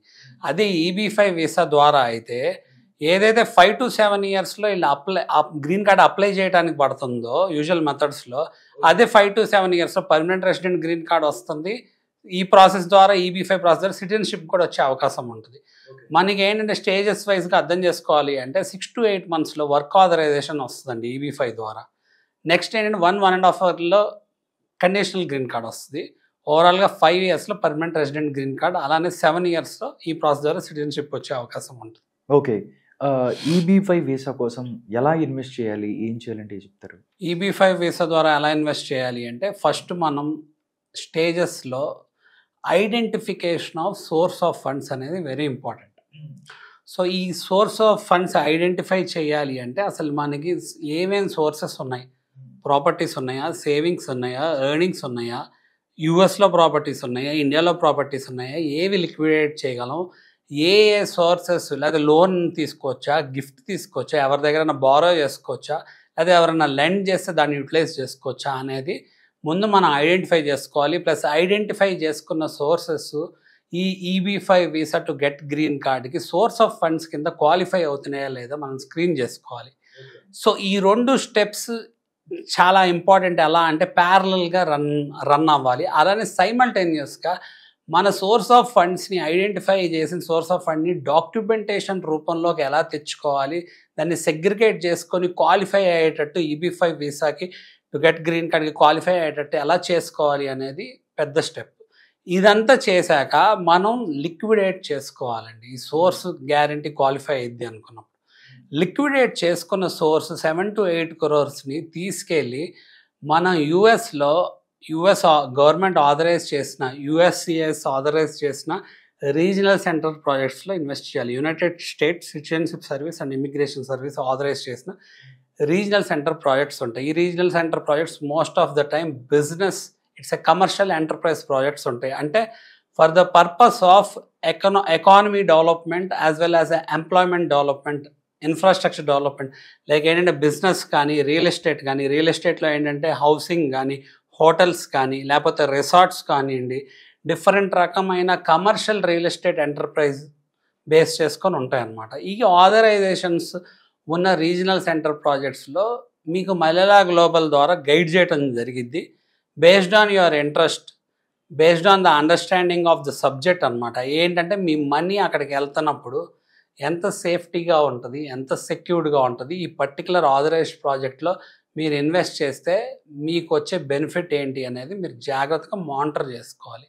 ఒకవేళ మీరు ఏంటంటే ఈ కమర్షియల్ ఎంటర్ప్రైజ్ అంటున్నాం కాబట్టి మనం ఇన్వెస్ట్ చేసే మనీని రిస్క్ ఉంటుంది అనుకుంటే ఆ రిస్క్ని మనం మిటిగేట్ చేసుకొని తగ్గించాలి. దానికి మేము ఏంటంటే మీకు అవేర్నెస్ క్రియేట్ చేస్తాం మల్లెలా గ్లోబల్ ద్వారా. అయితే ఈ మనీ 7 to 8 crores మన ఫారెన్ ఇన్వెస్ట్మెంట్ ఫండ్గా గుర్తిస్తాం జరిగిద్దండి. EB-5 వీసాలు మనీ వెళ్ళేది ఏంటంటే ఒక ఎస్క్రో అకౌంట్ అనేది క్రియేట్ అయ్యిద్ది రీజనల్ సెంటర్స్ ద్వారా ఇన్వెస్ట్ చేసినప్పుడు ప్రాజెక్ట్లో. ఇది స్పెషల్ పర్పస్ వెహికల్ లాగా ఆ పర్టికులర్ ప్రాజెక్ట్కి, ఆ పర్టికులర్ ఆస్పెక్ట్కి క్రియేట్ చేసిన ఎస్క్రో అకౌంట్. సో ఈ escrow account is again monitored by SEC, which is like a body similar to SEBI in India అనమాట. సో సెక్యూరిటీస్ ఎక్స్చేంజ్ కమిషన్ అని ఉంటుంది అక్కడ. సో అలానే ఏంటంటే ప్రాజెక్ట్లో కూడా ఫైనాన్షియల్లీ కంప్లయన్స్ ఉన్న సర్టిఫైడ్ పీపుల్ ఉంటారు. సో ఎప్పుడైతే మనీ అక్కడికి వెళ్తుందో ఎస్క్రో అకౌంట్లో, బేస్డ్ ఆన్ ద అప్రూవల్స్, అలానే స్టేజెస్ ఆఫ్ కన్స్ట్రక్షన్ బట్టి, అక్కడ ఎంప్లాయ్మెంట్ క్రియేషన్ బట్టి, ఎకానమీ క్రియేషన్ బట్టి, ఇన్ఫ్రాస్ట్రక్చర్ డెవలప్మెంట్ బట్టి, ఆడిటింగ్ బేస్ చేసుకొని ఈ మనీ స్టేజెస్ వైజ్లో ప్రాజెక్ట్కి వెళ్ళి ప్రాజెక్ట్ డెవలప్మెంట్ జరిగింది. సో ఈ ప్రాజెక్ట్ డెవలప్మెంట్ ఎప్పుడైతే జరుగుతుందో దీంట్లో ఏంటంటే ఎంప్లాయ్మెంట్ క్వశ్చన్ ఉంటుంది. అలానే ఏంటంటే మనం ఇన్వెస్ట్ చేసిన మనీకి సెక్యూరిటీస్ అండ్ కొలాటరల్స్ ఉన్నాయా లేవా, మన ఫండ్ని ఎలా క్లాసిఫై చేస్తున్నారు, ఇవన్నీ కూడా మనం జాగ్రత్తగా డాక్యుమెంటేషన్, లీగాలిటీస్ చూసుకోవాలి. ఎంప్లాయ్మెంట్ క్వశ్చన్ అనగానే ఎన్ని ఎంప్లాయ్మెంట్ జనరేట్ అవుతుంది, ఎలాంటి ఎంప్లాయ్మెంట్ జనరేట్ అవుతుంది, ఫుల్ టైమ్ ఎంప్లాయ్మెంట్ జనరేట్ అవుతుందా, పార్ట్ టైం జనరేట్ అవుతుందా, డైరెక్ట్ జాబ్స్ క్రియేట్ అవుతున్నాయా, ఇండైరెక్ట్ జాబ్స్ క్రియేట్ అవుతున్నాయా, ఇండ్యూస్ జాబ్స్ క్రియేట్ అవుతున్నాయా, ఇవన్నీ కూడా ఒక ఎకానమీ బేస్ చేసుకొని డెవలప్మెంట్ పరంగా ఎలా క్రియేట్ అవుతుంది అనేది అక్కడ జస్టిఫికేషన్ జరిగింది. ఆ జస్టిఫికేషన్ని బేస్ చేసుకొని మీరు ఏదైతే ఫస్ట్ 6 to 8 monthsలో మీకు ఈ అప్లికేషన్ యాక్సెప్ట్ అయినాక మీకు కండిషనల్ గ్రీన్ కార్డ్ 1.5 yearలో వస్తుందో, ఆ కండిషనల్ గ్రీన్ కార్డ్లో ఉన్న కండిషన్స్ అనేవి రివోక్ అవుతాం జరిగి మీకు పర్మనెంట్ రెసిడెంట్ గ్రీన్ కార్డ్ అనేది 5 yearsలో వస్తాం జరిగింది. ఈ ప్రాజెక్ట్లో ఉన్న పారామీటర్స్ని బేస్ చేసుకొనే మనకి గ్రీన్ కార్డ్ వస్తుంది అనమాట. EB-5 వీసా కోసం అమెరికాలో ఎక్కడెక్కడ ఇన్వెస్ట్ చేయాలి అంటే ఏం చెప్తారు? డెఫినెట్గా అండి. సో ఎక్కడ ఇన్వెస్ట్ చేయాలి అంటే మ్యాండేటరీగా మనం ఫాస్ట్గా మనకి గ్రీన్ కార్డ్ రావాలన్నా, మన మనీ మనకి సెక్యూర్డ్గా ఉండాలన్నా, సేఫ్టీగా ఉండాలి అన్నా మనం ఎవాల్యుయేట్ చేసుకోవాలి, వ్యాలిడేట్ చేసుకోవాలి, ఆథరైజేషన్స్ చూసుకోవాలి, లీగాలిటీస్ చూసుకోవాలి, అటార్నీస్ హెల్ప్ తీసుకోవాలి, లీగల్ కంప్లయన్స్ లైసెన్స్డ్ ఉన్న పీపుల్ హెల్ప్ తీసుకొని మనం రీజనల్ సెంటర్ ప్రాజెక్ట్స్ ఏవైతే US ఫెడరల్ గవర్నమెంట్ సర్టిఫై చేసిందో, United states citizenship service and immigration service certify చేస్తున్న రీజనల్ సెంటర్ ప్రాజెక్ట్స్లో ఈ ప్రాజెక్ట్స్ యొక్క షూరిటీస్, కొలాటరల్స్, ఎటువంటి ఇన్వెస్టర్స్ ఉన్నారు, ఈ రీజనల్ సెంటర్స్కి ఎంత ఎక్స్పీరియన్స్ ఉంది, ఎన్ని గ్రీన్ కార్డ్స్ ఇప్పటి వరకు వచ్చినాయి, ఎంత ఎంప్లాయ్మెంట్ ఎంతమంది జనరేట్ చేశారు, ఎన్ని hundreds of thousands of dollars invest చేయడం జరిగింది, ఎన్ని billions of dollars రైజ్ చేయడం జరిగింది, ఎంత మనీ డిప్లాయ్ చేశారు, ఎంత మనీ తిరిగి ఇచ్చారు, ఇవన్నీ మనం అనలైజ్ చేసుకొని అలానే మల్లెలా గ్లోబల్ హెల్ప్ తీసుకొని అవేర్నెస్ క్రియేట్ చేసుకొని దీన్ని మానిటర్ చేసుకొని మనం ఈ రీజనల్ సెంటర్ ప్రాజెక్ట్స్లో ఇన్వెస్ట్ చేస్తే మన ఫండ్ని 7 to 8 crores ఫండ్ ఇన్వెస్ట్ చేసిన దాన్ని లిక్విడేట్ చేసి ఇన్వెస్ట్ చేసిన దాన్ని EB-5 వీసాకి క్వాలిఫై అవటం జరిగిద్ది. ప్లస్ EB-5 వీసా ద్వారా మనకి ఇమీడియట్గా 6 to 8 monthsలో వర్క్ ఆథరైజేషన్ వచ్చింది. అలానే ఇమీడియట్గా మనకి చాలా తక్కువ స్పాన్లో గ్రీన్ కార్డు ప్లస్ సిటిజన్షిప్ వస్తుంది. ఆదిత్య గారు, మీరు రీజనల్ సెంటర్ అదేవిధంగా రియల్ ఎస్టేట్ ప్రాజెక్ట్స్ అని చెప్తున్నారు. అసలు ఈ regional centre real estate projects అంటే ఏంటి? సో రీజనల్ సెంటర్స్ అనేవి మనకి ఏంటంటే ఆథరైజ్డ్ ఎంటిటీస్ అండి. EB-5 వీసాకి మనం ఇన్వెస్ట్ చేసి గ్రీన్ కార్డ్ తెచ్చుకోవడానికి మనం ఎక్కడ ఇన్వెస్ట్ చేయాలి, ఎవరు ఈ ఫండ్స్ EB-5 ఫండ్స్ రేజ్ చేయగలరు అన్నదానికి federal government United state citizenship service and immigration service వాళ్ళు ఆథరైజ్ చేసిన ఎంటిటీస్ అన్నమాట. సో ఈ ఎంటిటీస్ ఏంటంటే ఈ ఫండ్స్ రేజ్ చేయగల క్యాపబిలిటీ, అలానే ఈ ఫండ్స్ని కరెక్ట్ అప్రోప్రియేట్ విధంగా యూటిలైజ్ చేయగల క్యాపబిలిటీ, ఆథరైజేషన్స్ ఉన్న ఎంటిటీ బాడీస్ అన్నమాట. సో వీటికి రిలేటెడ్ ఎక్కువ ఈ రీజనల్ సెంటర్ ప్రాజెక్ట్స్ ఏముంటాయి అంటే anything related to commercial enterprise కాబట్టి సో బిజినెస్కి రిలేటెడ్, రియల్ ఎస్టేట్కి రిలేటెడ్ ఉంటుందండి. సో మనకి ఏంటంటే మనకు అర్థం కావాలి అంటే we need to relate with real estate in India. For example hotels కట్టారనుకోండి, ఏదైనా హోటల్స్లో ఇన్వెస్ట్ చేస్తాం అనుకోండి, అది రియల్ ఎస్టేట్ డెవలప్మెంట్.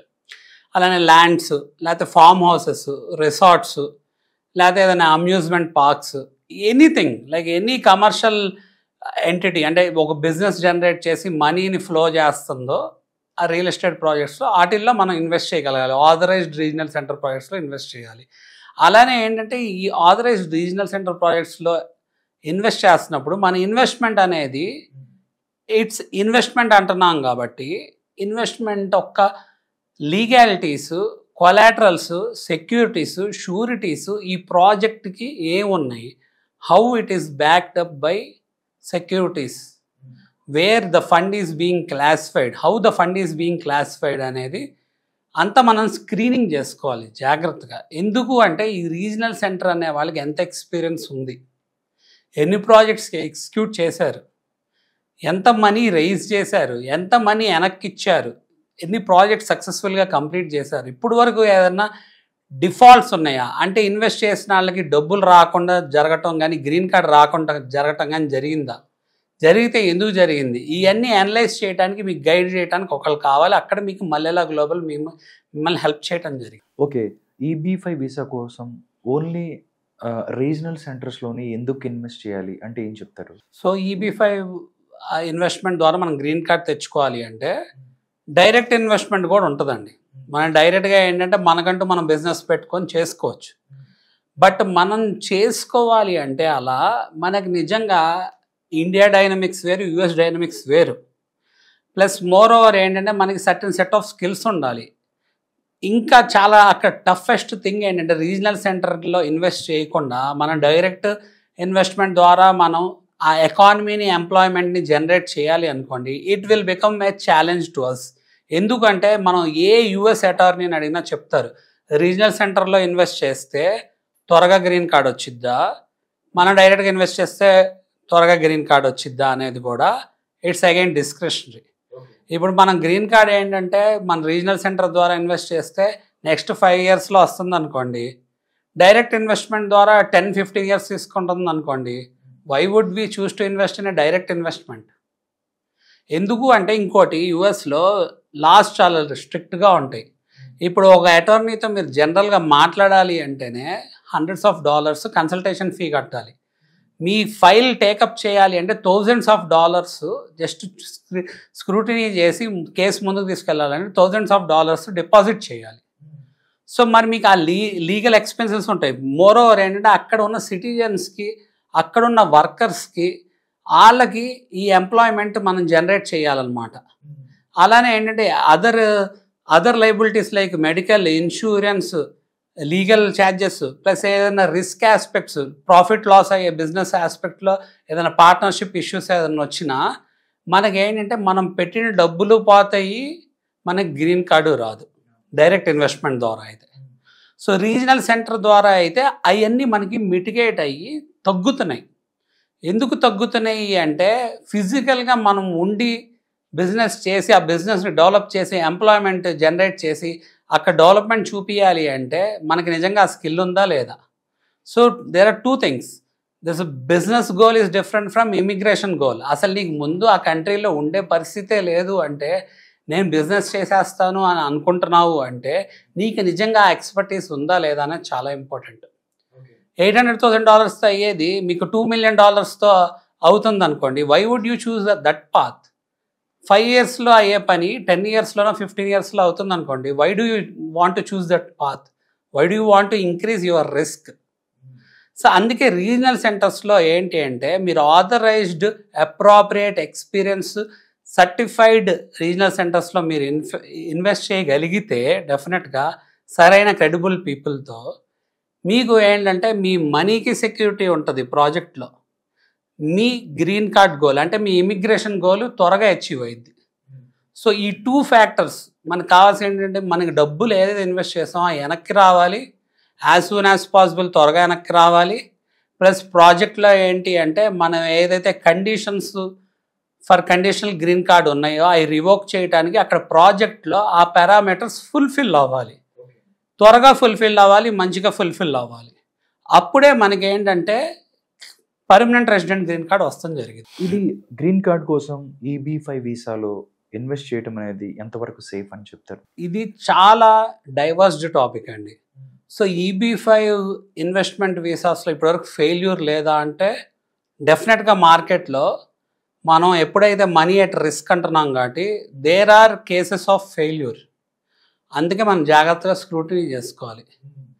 అదే మల్లెలా గ్లోబల్తో అయితే ఇప్పుడు more than a decade of experience ఉంది. ప్లస్ ఏంటంటే థౌజండ్స్ ఆఫ్ గ్రీన్ కార్డ్స్ అనేది ఇష్యూ చేయడం జరిగింది. అలానే కొన్ని $100,000s వెనక్కి ఇవ్వడం జరిగింది.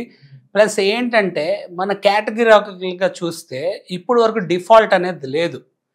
బయట చూస్తే మనకి ఏంటంటే మార్కెట్లో there are chances where your money 7 to 8 crores ఏవైతే ఉన్నాయో you might lose your money if you are not looking at proper legal documentation and where your fund is being classified.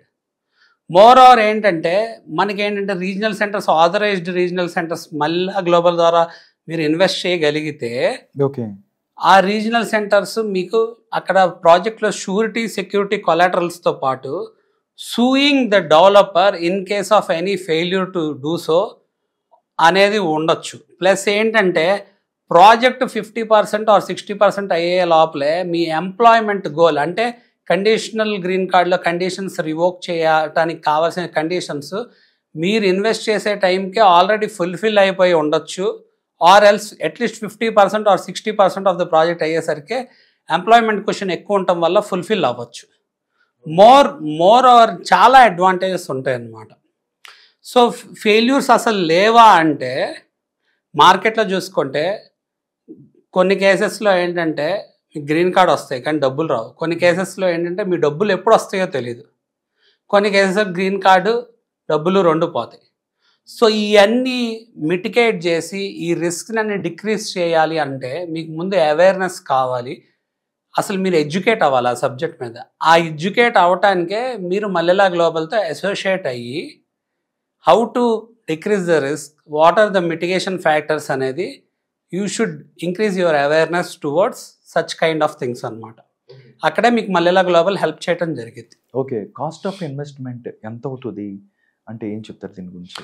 Cost of investment minimum investment అనేది $800,000 అండి. ఆ minimum investment $800,000 చాలు.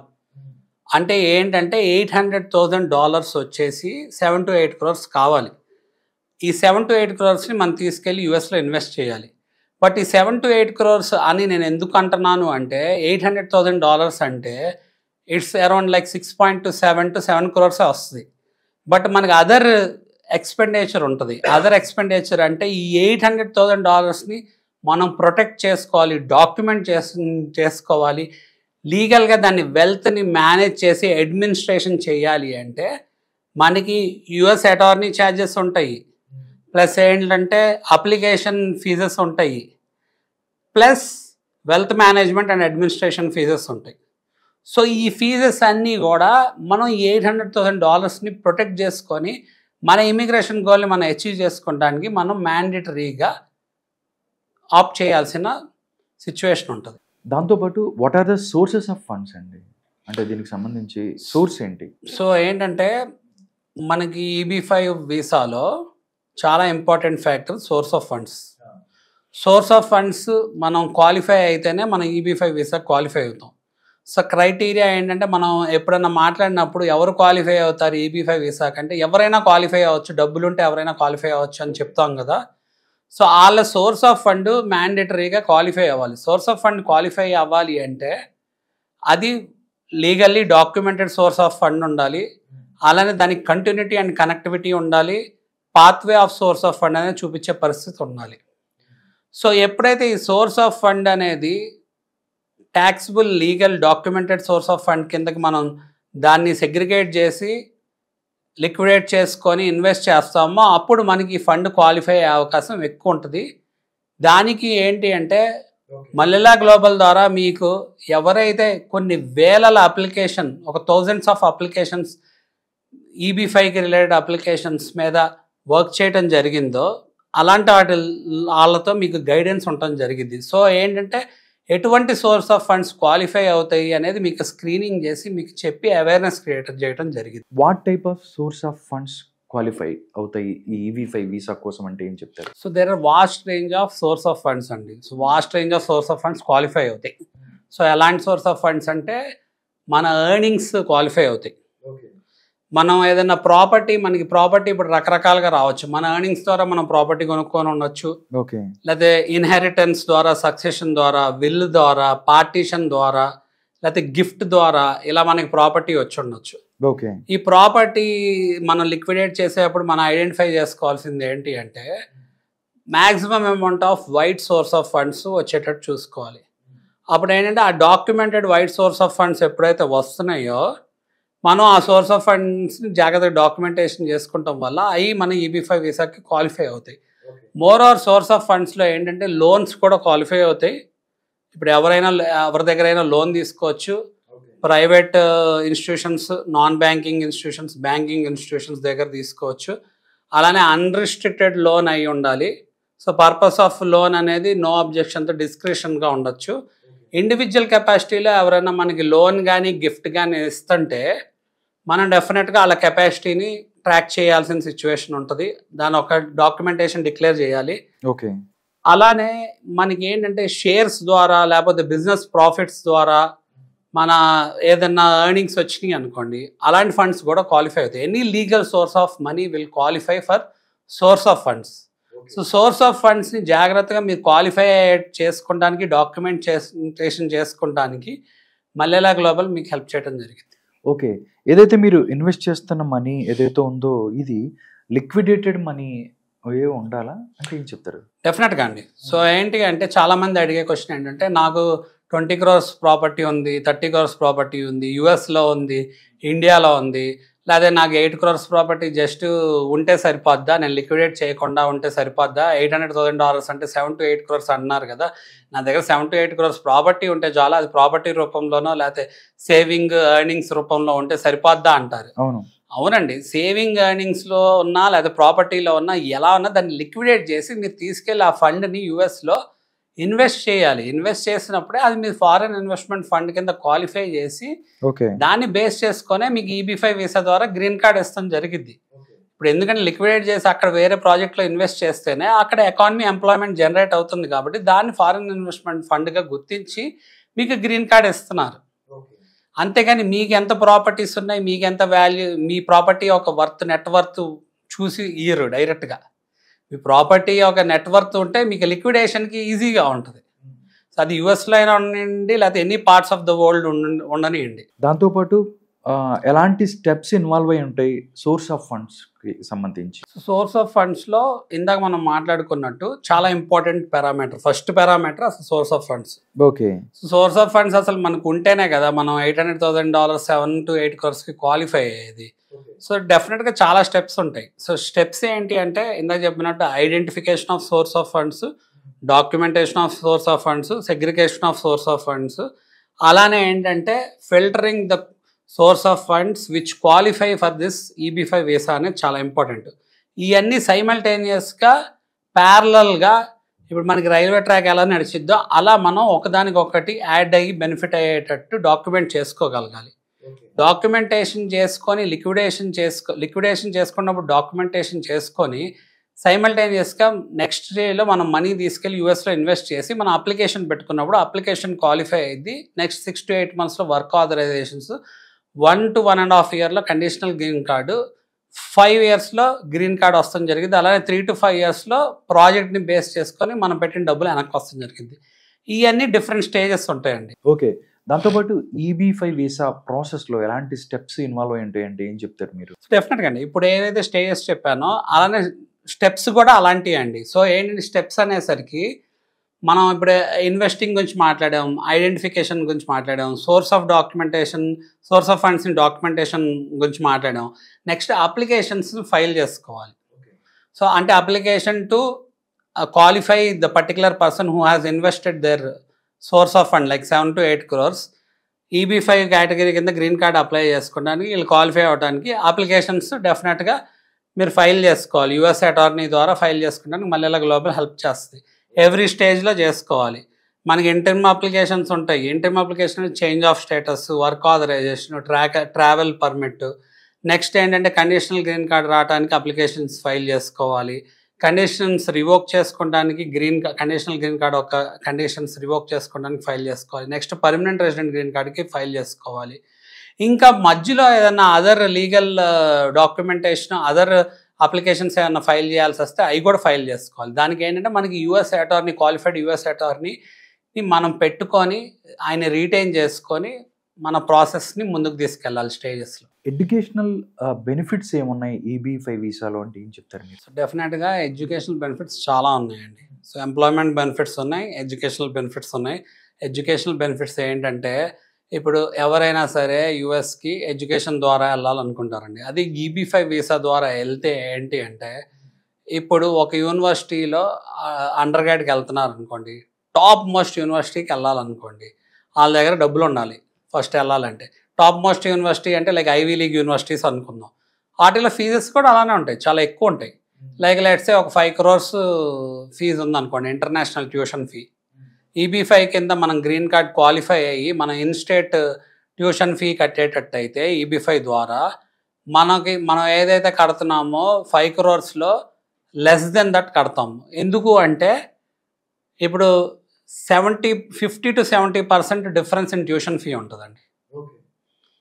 అదే major benefit. First tuition fee benefit ఉంటుంది. Next thing, ఎప్పుడైతే మనం ఇన్స్టేట్ tuition fee కింద qualify అయ్యి అలానే డొమెస్టిక్ స్టూడెంట్ కింద క్వాలిఫై అవుతున్నామో పెద్ద యూనివర్సిటీస్కి అప్లై చేస్తున్నప్పుడు అడ్మిషన్స్ ఎక్కువ ఉంటాయి కాబట్టి ఇంటర్నేషనల్ స్టూడెంట్స్ కంటే డొమెస్టిక్ స్టూడెంట్స్కి కోటా ఎక్కువ ఉంటుంది.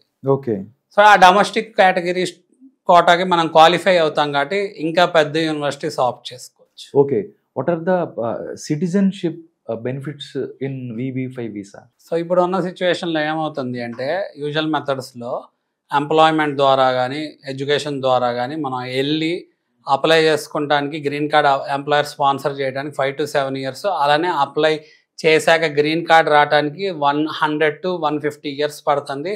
ప్లస్ మళ్ళీ అక్కడి నుంచి మనకి 2 to 3 years or 3 to 5 years citizenship రావడానికి టైం పట్టింది. ఓకే, అంటే ఇండియా నుంచి. అదే EB5 ద్వారా అయితే మనకి EB5 ప్రాసెస్ ద్వారా 7 yearsలో సిటిజన్షిప్ వచ్చే అవకాశం ఉంటుంది. ఎందుకంటే మన పర్మనెంట్ రెసిడెంట్ గ్రీన్ కార్డ్ 5 yearsలో వస్తుంది.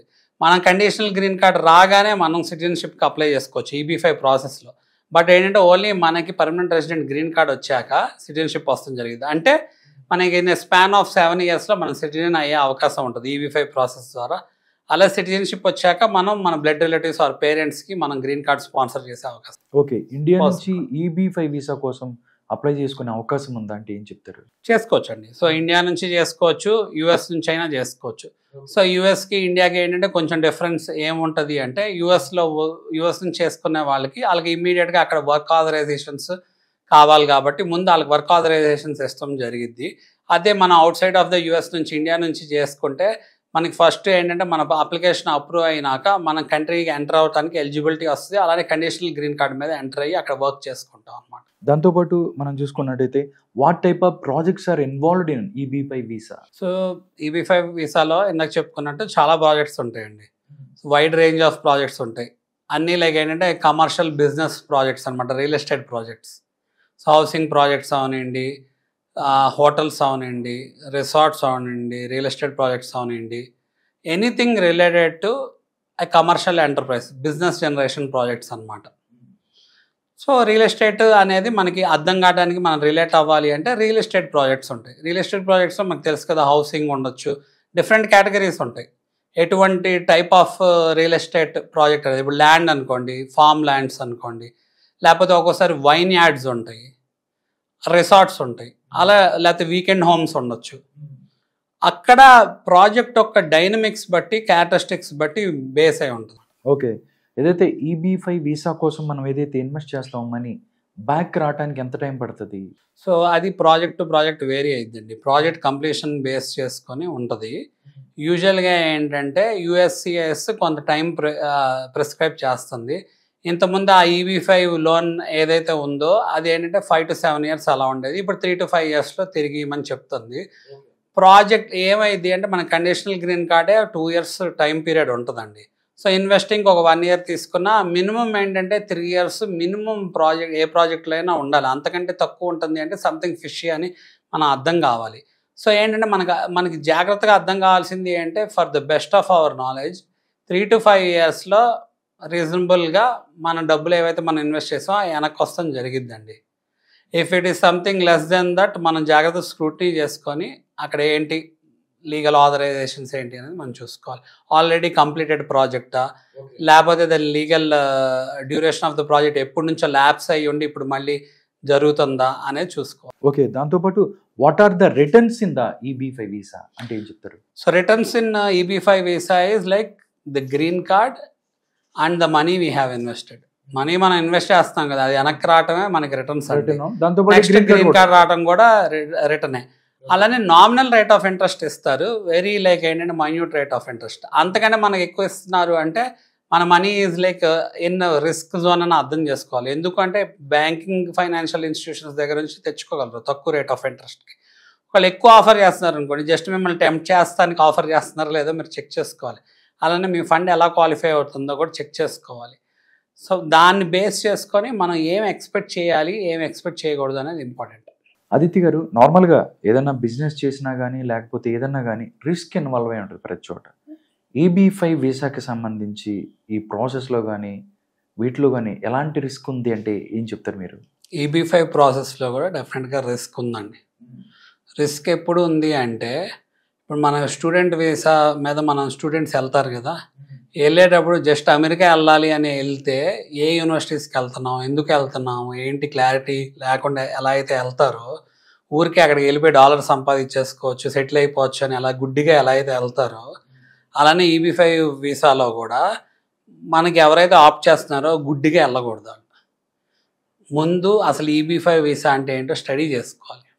అలానే ఏంటంటే జాగ్రత్తగా వ్యాలిడేట్ చేసుకొని వాళ్ళు ఎవాల్యుయేట్ చేసుకొని మనం EB-5 వీసాలో మనం ఇన్వెస్ట్ చేస్తుంటే మన 7 to 8 crores $800,000 మన గ్రీన్ కార్డుకి ఆ 7 to 8 crores ఫండ్ క్వాలిఫై అవుతుందా, నెక్స్ట్ ఆ డబ్బులు వెనక్కి వస్తున్నాయా, ఎప్పుడు వస్తున్నాయి, ప్రాజెక్ట్స్లో ఎలా వస్తాయి, how it is backed up by different sureties, securities, collaterals, or in case ఆ ప్రాజెక్ట్ ఆగిపోతే వేరే ఇన్వెస్టర్స్ కానీ ఆ పర్టికులర్ రీజనల్ సెంటర్ కానీ దాన్ని ముందుకు తీసుకెళ్లే పరిస్థితి ఉందా, బ్యాంక్ నుంచి ఎన్ని లోన్స్ వచ్చినాయి ఇన్వెస్ట్మెంట్ పరంగా, EB-5 ఫండ్స్ నుంచి ఎంత ఉన్నాయి, లేకపోతే ఇంక వేరే అదర్ సోర్సెస్ నుంచి ఈ ప్రాజెక్ట్కి ఫండింగ్ ఎలా వచ్చింది, అలానే ఈ క్వాంటిటీ ఆఫ్ ప్రాజెక్ట్ ఏదైతే ఉందో ఎంత క్వాంటిటీ, ఇది ఎన్ని ఫేజెస్లో ఉంది, దీని యొక్క ఫ్రూట్ఫుల్నెస్ ఏంటి, ప్లస్ ఏంటంటే ఏదైతే మీరు లీగల్ ఎంటిటీ రీజనల్ సెంటర్ ద్వారా ఇన్వెస్ట్ చేస్తున్నారో వాళ్ళ ఒక ఎక్స్పీరియన్స్, దాంట్లో ఉన్న క్రెడిబుల్ పీపుల్, వాళ్ళ లైసెన్సెస్, ఇలాంటివన్నీ మనం వాళ్ళతో ఇంటరాక్ట్ అయినప్పుడు మనం ఎడ్యుకేట్ చేసుకుంటాం అనేది చాలా ఇంపార్టెంట్. అలా కనుక మనం చేసుకోకుండా జస్ట్ మన దగ్గర డబ్బులు ఉన్నాయి కదా అని బ్లైండ్గా, లేకపోతే ఎవరో మనకి చెప్పారు పలానా దాంట్లో ఇన్వెస్ట్ చేసేసేయండి అని చెప్పారు అని చెప్పి మనం బ్లైండ్గా ఏ లీగాలిటీస్ చూసుకోకుండా ఇన్వెస్ట్ చేస్తే ఇక్కడ కూడా మనకి రిస్క్ ఉంది. ఏంటి ఆ రిస్క్ అంటే మన డబ్బులు పోయే అవకాశం ఉండొచ్చు, మన గ్రీన్ కార్డ్ రాబోయే అవకాశం ఉండొచ్చు, లేకపోతే మన డబ్బులు వచ్చే 5 years రావాల్సిన డబ్బులు 10-15 years అయినా రాకపోవచ్చు. సో ఇలాంటి సిచ్యువేషన్స్ అన్నిటినీ మనం మిటిగేట్ చేసి తగ్గించుకోవాలి అంటే మీరు రైట్ పీపుల్తో అసోసియేట్ అవ్వాలి. మల్లెలా గ్లోబల్ మీకు అవన్నీ గైడ్ చేయటం జరిగిద్ది. ప్లస్ ఏంటంటే మీకు అవేర్నెస్ క్రియేట్ చేసి మీకు ఈ సబ్జెక్ట్ మీద నాలెడ్జ్ పెంచడం జరిగింది.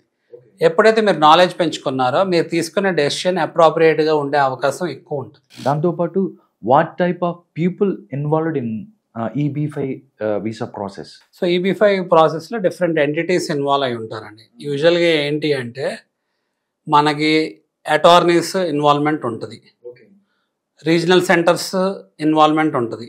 రీజనల్ సెంటర్లో కూడా సర్టిఫైడ్ ఫైనాన్షియల్ ఎక్స్పర్ట్స్ ఉంటారు. అక్కడ కూడా ఇంటర్నల్ లాయర్స్ ఉంటారు. ప్లస్ ఏంటంటే కన్సల్టెంట్స్ ఉంటారు who can help you and guide you.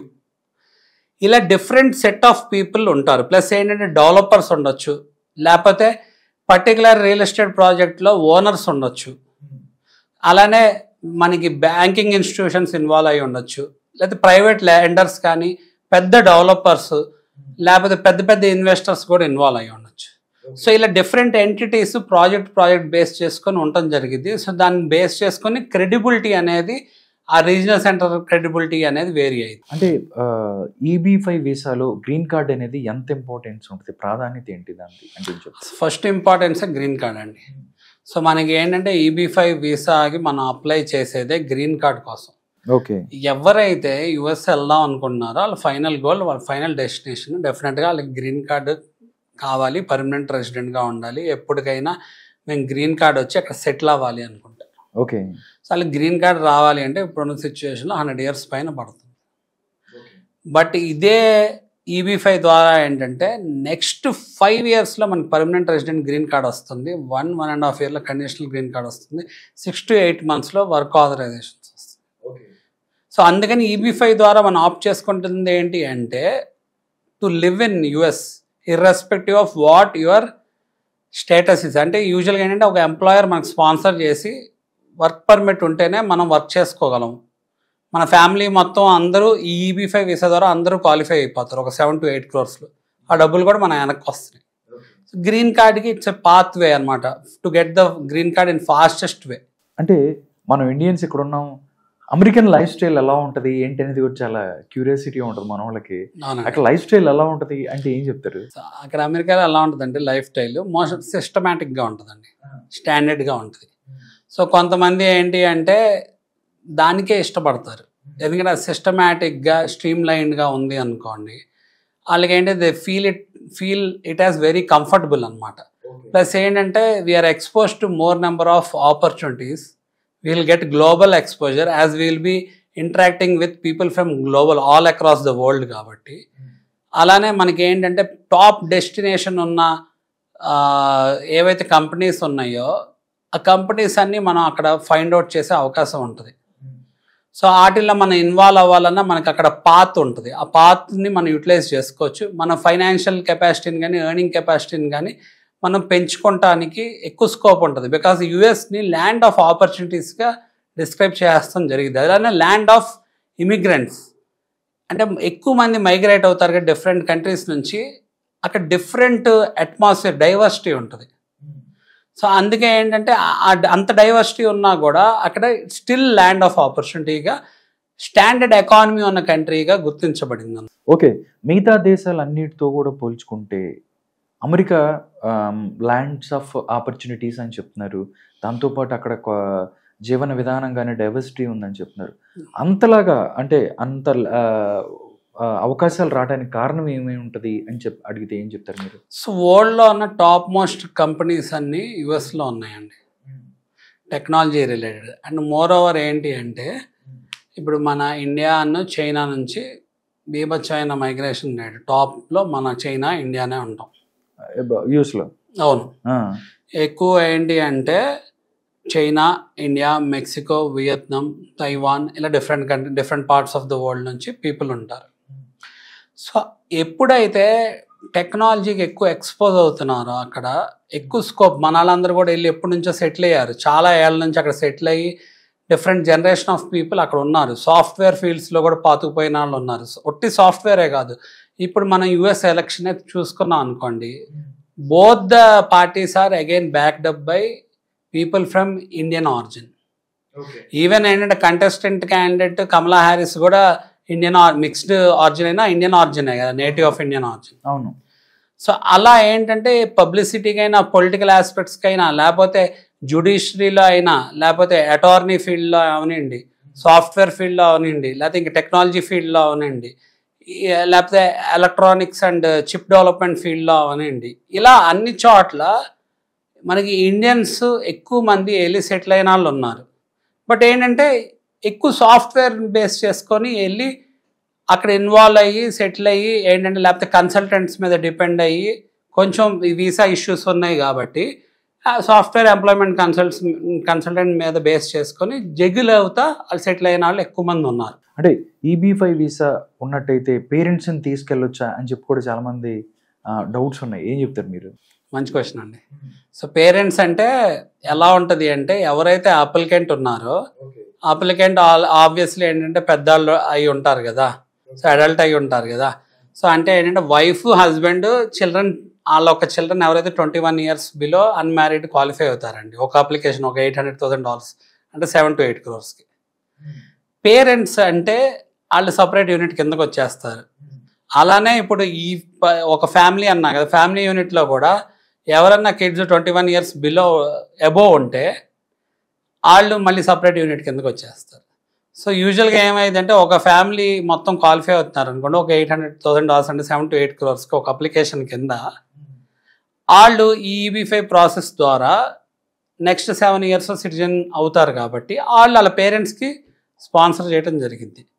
లేకపోతే కొన్నిసార్లు ఒకే ఫ్యామిలీలో అడల్ట్ ఉన్నారు, ఒక కిడ్ ఏమో మైనర్ ఉన్నారు అనుకోండి, 21 years బిలో ఉన్నారు అనుకోండి, అంటే ఈ అప్లికేషన్ ప్రాసెస్ పరంగా. అప్పుడు ఫస్ట్ ఎవరైతే కిడ్ అవసరం ఉందో 21 years అబోవ్ ఉన్న చైల్డ్కి, వాళ్ళకి ఫస్ట్ ఫైల్ చేయడం జరిగింది. మళ్ళీ డబ్బులు తిరిగి వచ్చాక వీళ్ళ ఫ్యామిలీ ఫైల్ చేసుకోవడం జరిగింది. లేకపోతే వాళ్ళకి డబ్బులు బాగా ఉన్నాయి అనుకోండి, 2 అప్లికేషన్స్ ఫైల్ చేసుకో. అంటే అమెరికాలో ఉండాలంటే డెఫినెట్లీగా EB-5 వీసా ఉండాలా అంటే అడిగి? అమెరికాలో ఉండాలి అంటే చాలా రకాల వీసాలు ఉన్నాయండి, ఒట్టి EB-5 అవసరం లేదు. ఉంటాము అంటే ఏ రకమైన ఉంటాము అనేది అగైన్ ఇట్స్ డిస్క్రిప్షనరీ. ఇప్పుడు విజిట్ వీసా మీద కూడా వెళ్ళి ఉండొచ్చు, 6 months or 8 months ఉండొచ్చు. వర్క్ వీసా మీద వెళ్ళి ఉండొచ్చు. లేకపోతే ఏంటంటే ఎడ్యుకేషన్ స్టూడెంట్ వీసా మీద వెళ్ళి ఉండొచ్చు, డిపెండెంట్ వీసా మీద కూడా వెళ్ళి ఉండొచ్చు. కానీ వాటికి వర్క్ చేయడం ఉంటుందా లేదా, ఆ వీసా ఒక క్యారెక్టరిస్టిక్స్, డైనమిక్స్ ఒక్కొక్క టైప్ ఆఫ్ వీసా బట్టి వేరీ అయింది. కానీ వెళ్ళి అక్కడే సెటిల్ అవ్వాలి, అక్కడే ఉండాలి, అక్కడ జాబ్ చేసుకోవాలి, లేదా ఎప్పటికప్పుడు ఇండియాకి వచ్చి వెళ్ళాలి, ఎన్నిసార్లు వెళ్ళాలంటే అన్నిసార్లు ఇండియాకి యుఎస్కి తిరగచ్చు. లేకపోతే ఇండియాలో ఉండి కూడా యుఎస్ కంపెనీస్కి వర్క్ చేసుకోవాలన్నా, లేకపోతే యుఎస్లో ఎక్కువ కంపెనీస్కి ఎక్స్పోజ్ అయ్యి అక్కడ ఆపర్చునిటీస్ గ్రాప్ చేసుకోవాలన్నా డెఫినెట్గా వాళ్ళకి గ్రీన్ కార్డ్ ఉండాలి. గ్రీన్ కార్డు రావాలి అంటే ఇప్పుడున్న సిచ్యువేషన్లో మామూలు విధానం పరంగా చూసుకుంటే 100 years పైన పడుతుంది. అదే EB-5 వీసా ద్వారా ఏంటంటే నెక్స్ట్ కపుల్ ఆఫ్ ఇయర్స్లోనే మనకి గ్రీన్ కార్డ్ వస్తుంది. ఓకే, కండిషనల్ గ్రీన్ కార్డ్ అంటే ఏంటి? సో ఈ స్టేజెస్ ఇందాక ఏదైతే డిస్క్రైబ్ చేశానో, మనకి stages of EB-5 visa to get green card అనేది ఉంది కదా, దాంట్లో మనకి ఏంటంటే important stage conditional green card అండి. మనకి EB-5 వీసా క్వాలిఫై అవగానే కండిషనల్ గ్రీన్ కార్డ్ ఏంటి అంటే నెక్స్ట్ 1.5 yearలో వస్తుంది జరిగింది.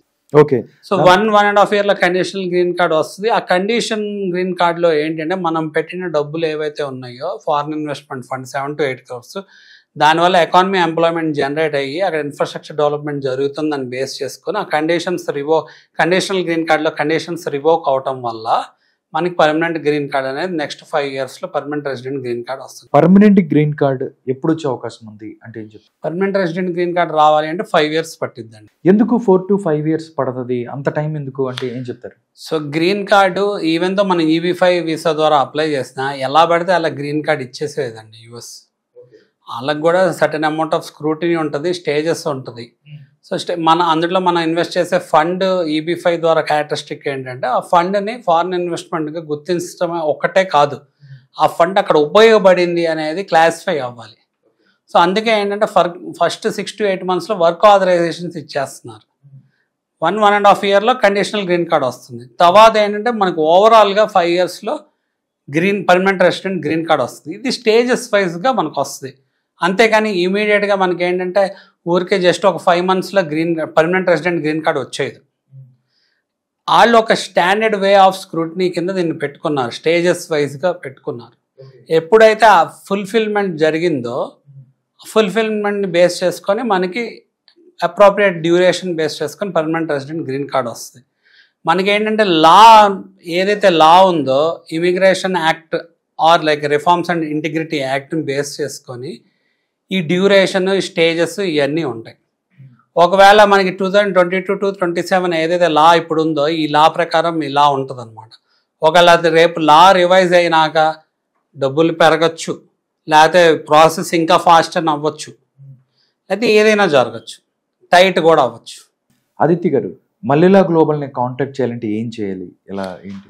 సో మల్లెలా గ్లోబల్ని మీరు ముందు అప్రోచ్ అవ్వాలి అంటే మనం యూట్యూబ్లో చేసిన వీడియోస్ చాలా ఉన్నాయండి. ఫస్ట్ బెస్ట్ థింగ్ ఏంటంటే మీరు యూట్యూబ్లో ఉన్న వీడియోస్ మల్లెలా గ్లోబల్, అలానే ఆదిత్య ఇమిగ్రేషన్ లా కన్సల్టెంట్ EB5 వీసా ఎక్స్పర్ట్ అని ఉంటుంది. మీరు ఆ వీడియోస్ అన్నీ కీన్గా చూడండి. చూశాక మీరు నిజంగా క్వాలిఫై అవుతారు అనుకుంటే అప్పుడు మీరు ఏంటంటే మల్లెలా గ్లోబల్ని 7416871381 కాల్ చేసి అప్రోచ్ అవ్వచ్చు. బట్ అప్రోచ్ అవ్వాలి అంటే ఫస్ట్ మీరు వాట్సాప్లో డెఫినెట్గా మీ పేరు, మీ ఈమెయిల్ ఐడి, మీ ఫోన్ నెంబరు, మీరు ఎక్కడి నుంచి కాల్ చేస్తున్నారు, ఎందుకు కాల్ చేస్తున్నారు, మీకోసమా green card EB5 visa or మీ పిల్లల కోసం ఎవరైనా యుఎస్లో ఉన్న వాళ్ళ కోసమా. ఒకవేళ యుఎస్లో ఉన్న వాళ్ళ కోసం అయితే మీతో పాటు వాళ్ళ డీటెయిల్స్ అంటే వాళ్ళ ఈమెయిల్ ఐడి, వాళ్ళ పేరు, వాళ్ళు ఏ స్టేటస్ మీద ఉన్నారా, అంటే వాళ్ళు వర్క్ వీసా మీద ఉన్నారా, స్టూడెంట్ వీసా మీద ఉన్నారా, అలానే మీకున్న సోర్స్ ఆఫ్ ఫండ్స్ ఏంటి అనేది కొంచెం మరీ డీటెయిల్గా అవసరం అక్కర్లేదు, బ్రీఫ్గా రాసి నాకు వాట్సాప్లో మెసేజ్ పెట్టాక తర్వాత ఏంటంటే నాకు కాల్ చేస్తే మీకు బెస్ట్ సర్వీస్ ఇవ్వడం జరిగింది. అలానే మీరు ఈ డీటెయిల్స్ అని పెట్టినప్పుడు ఫస్ట్ మీకు కాల్లో కొంత ఇన్ఫర్మేషన్ బ్రీఫ్గా ప్లస్ తర్వాత ఏంటి అంటే మీకు ఒక జూమ్ కాల్ ద్వారా ప్రజెంటేషన్ సెటప్ చేసి మీకు ఒక 1 hour ప్రజెంటేషన్ అసలు అవేర్నెస్ క్రియేట్ చేయడానికి ఈ ప్రాసెస్ గురించి కానీ EB5 వీసా గురించి కానీ ఇవ్వటం జరిగింది, ప్రాజెక్ట్ డీటెయిల్స్ కూడా ఇవ్వటం జరిగింది. ఇదంతా అయినాక మీరేంటంటే డౌట్ సెషన్ అనేది మాతో షెడ్యూల్ చేసుకొని టైము మీరు ఏం డౌట్స్ ఉన్నా మీరు క్లారిఫై చేసుకోవచ్చు. So best way to approach Mallela global is through my number 7416871381.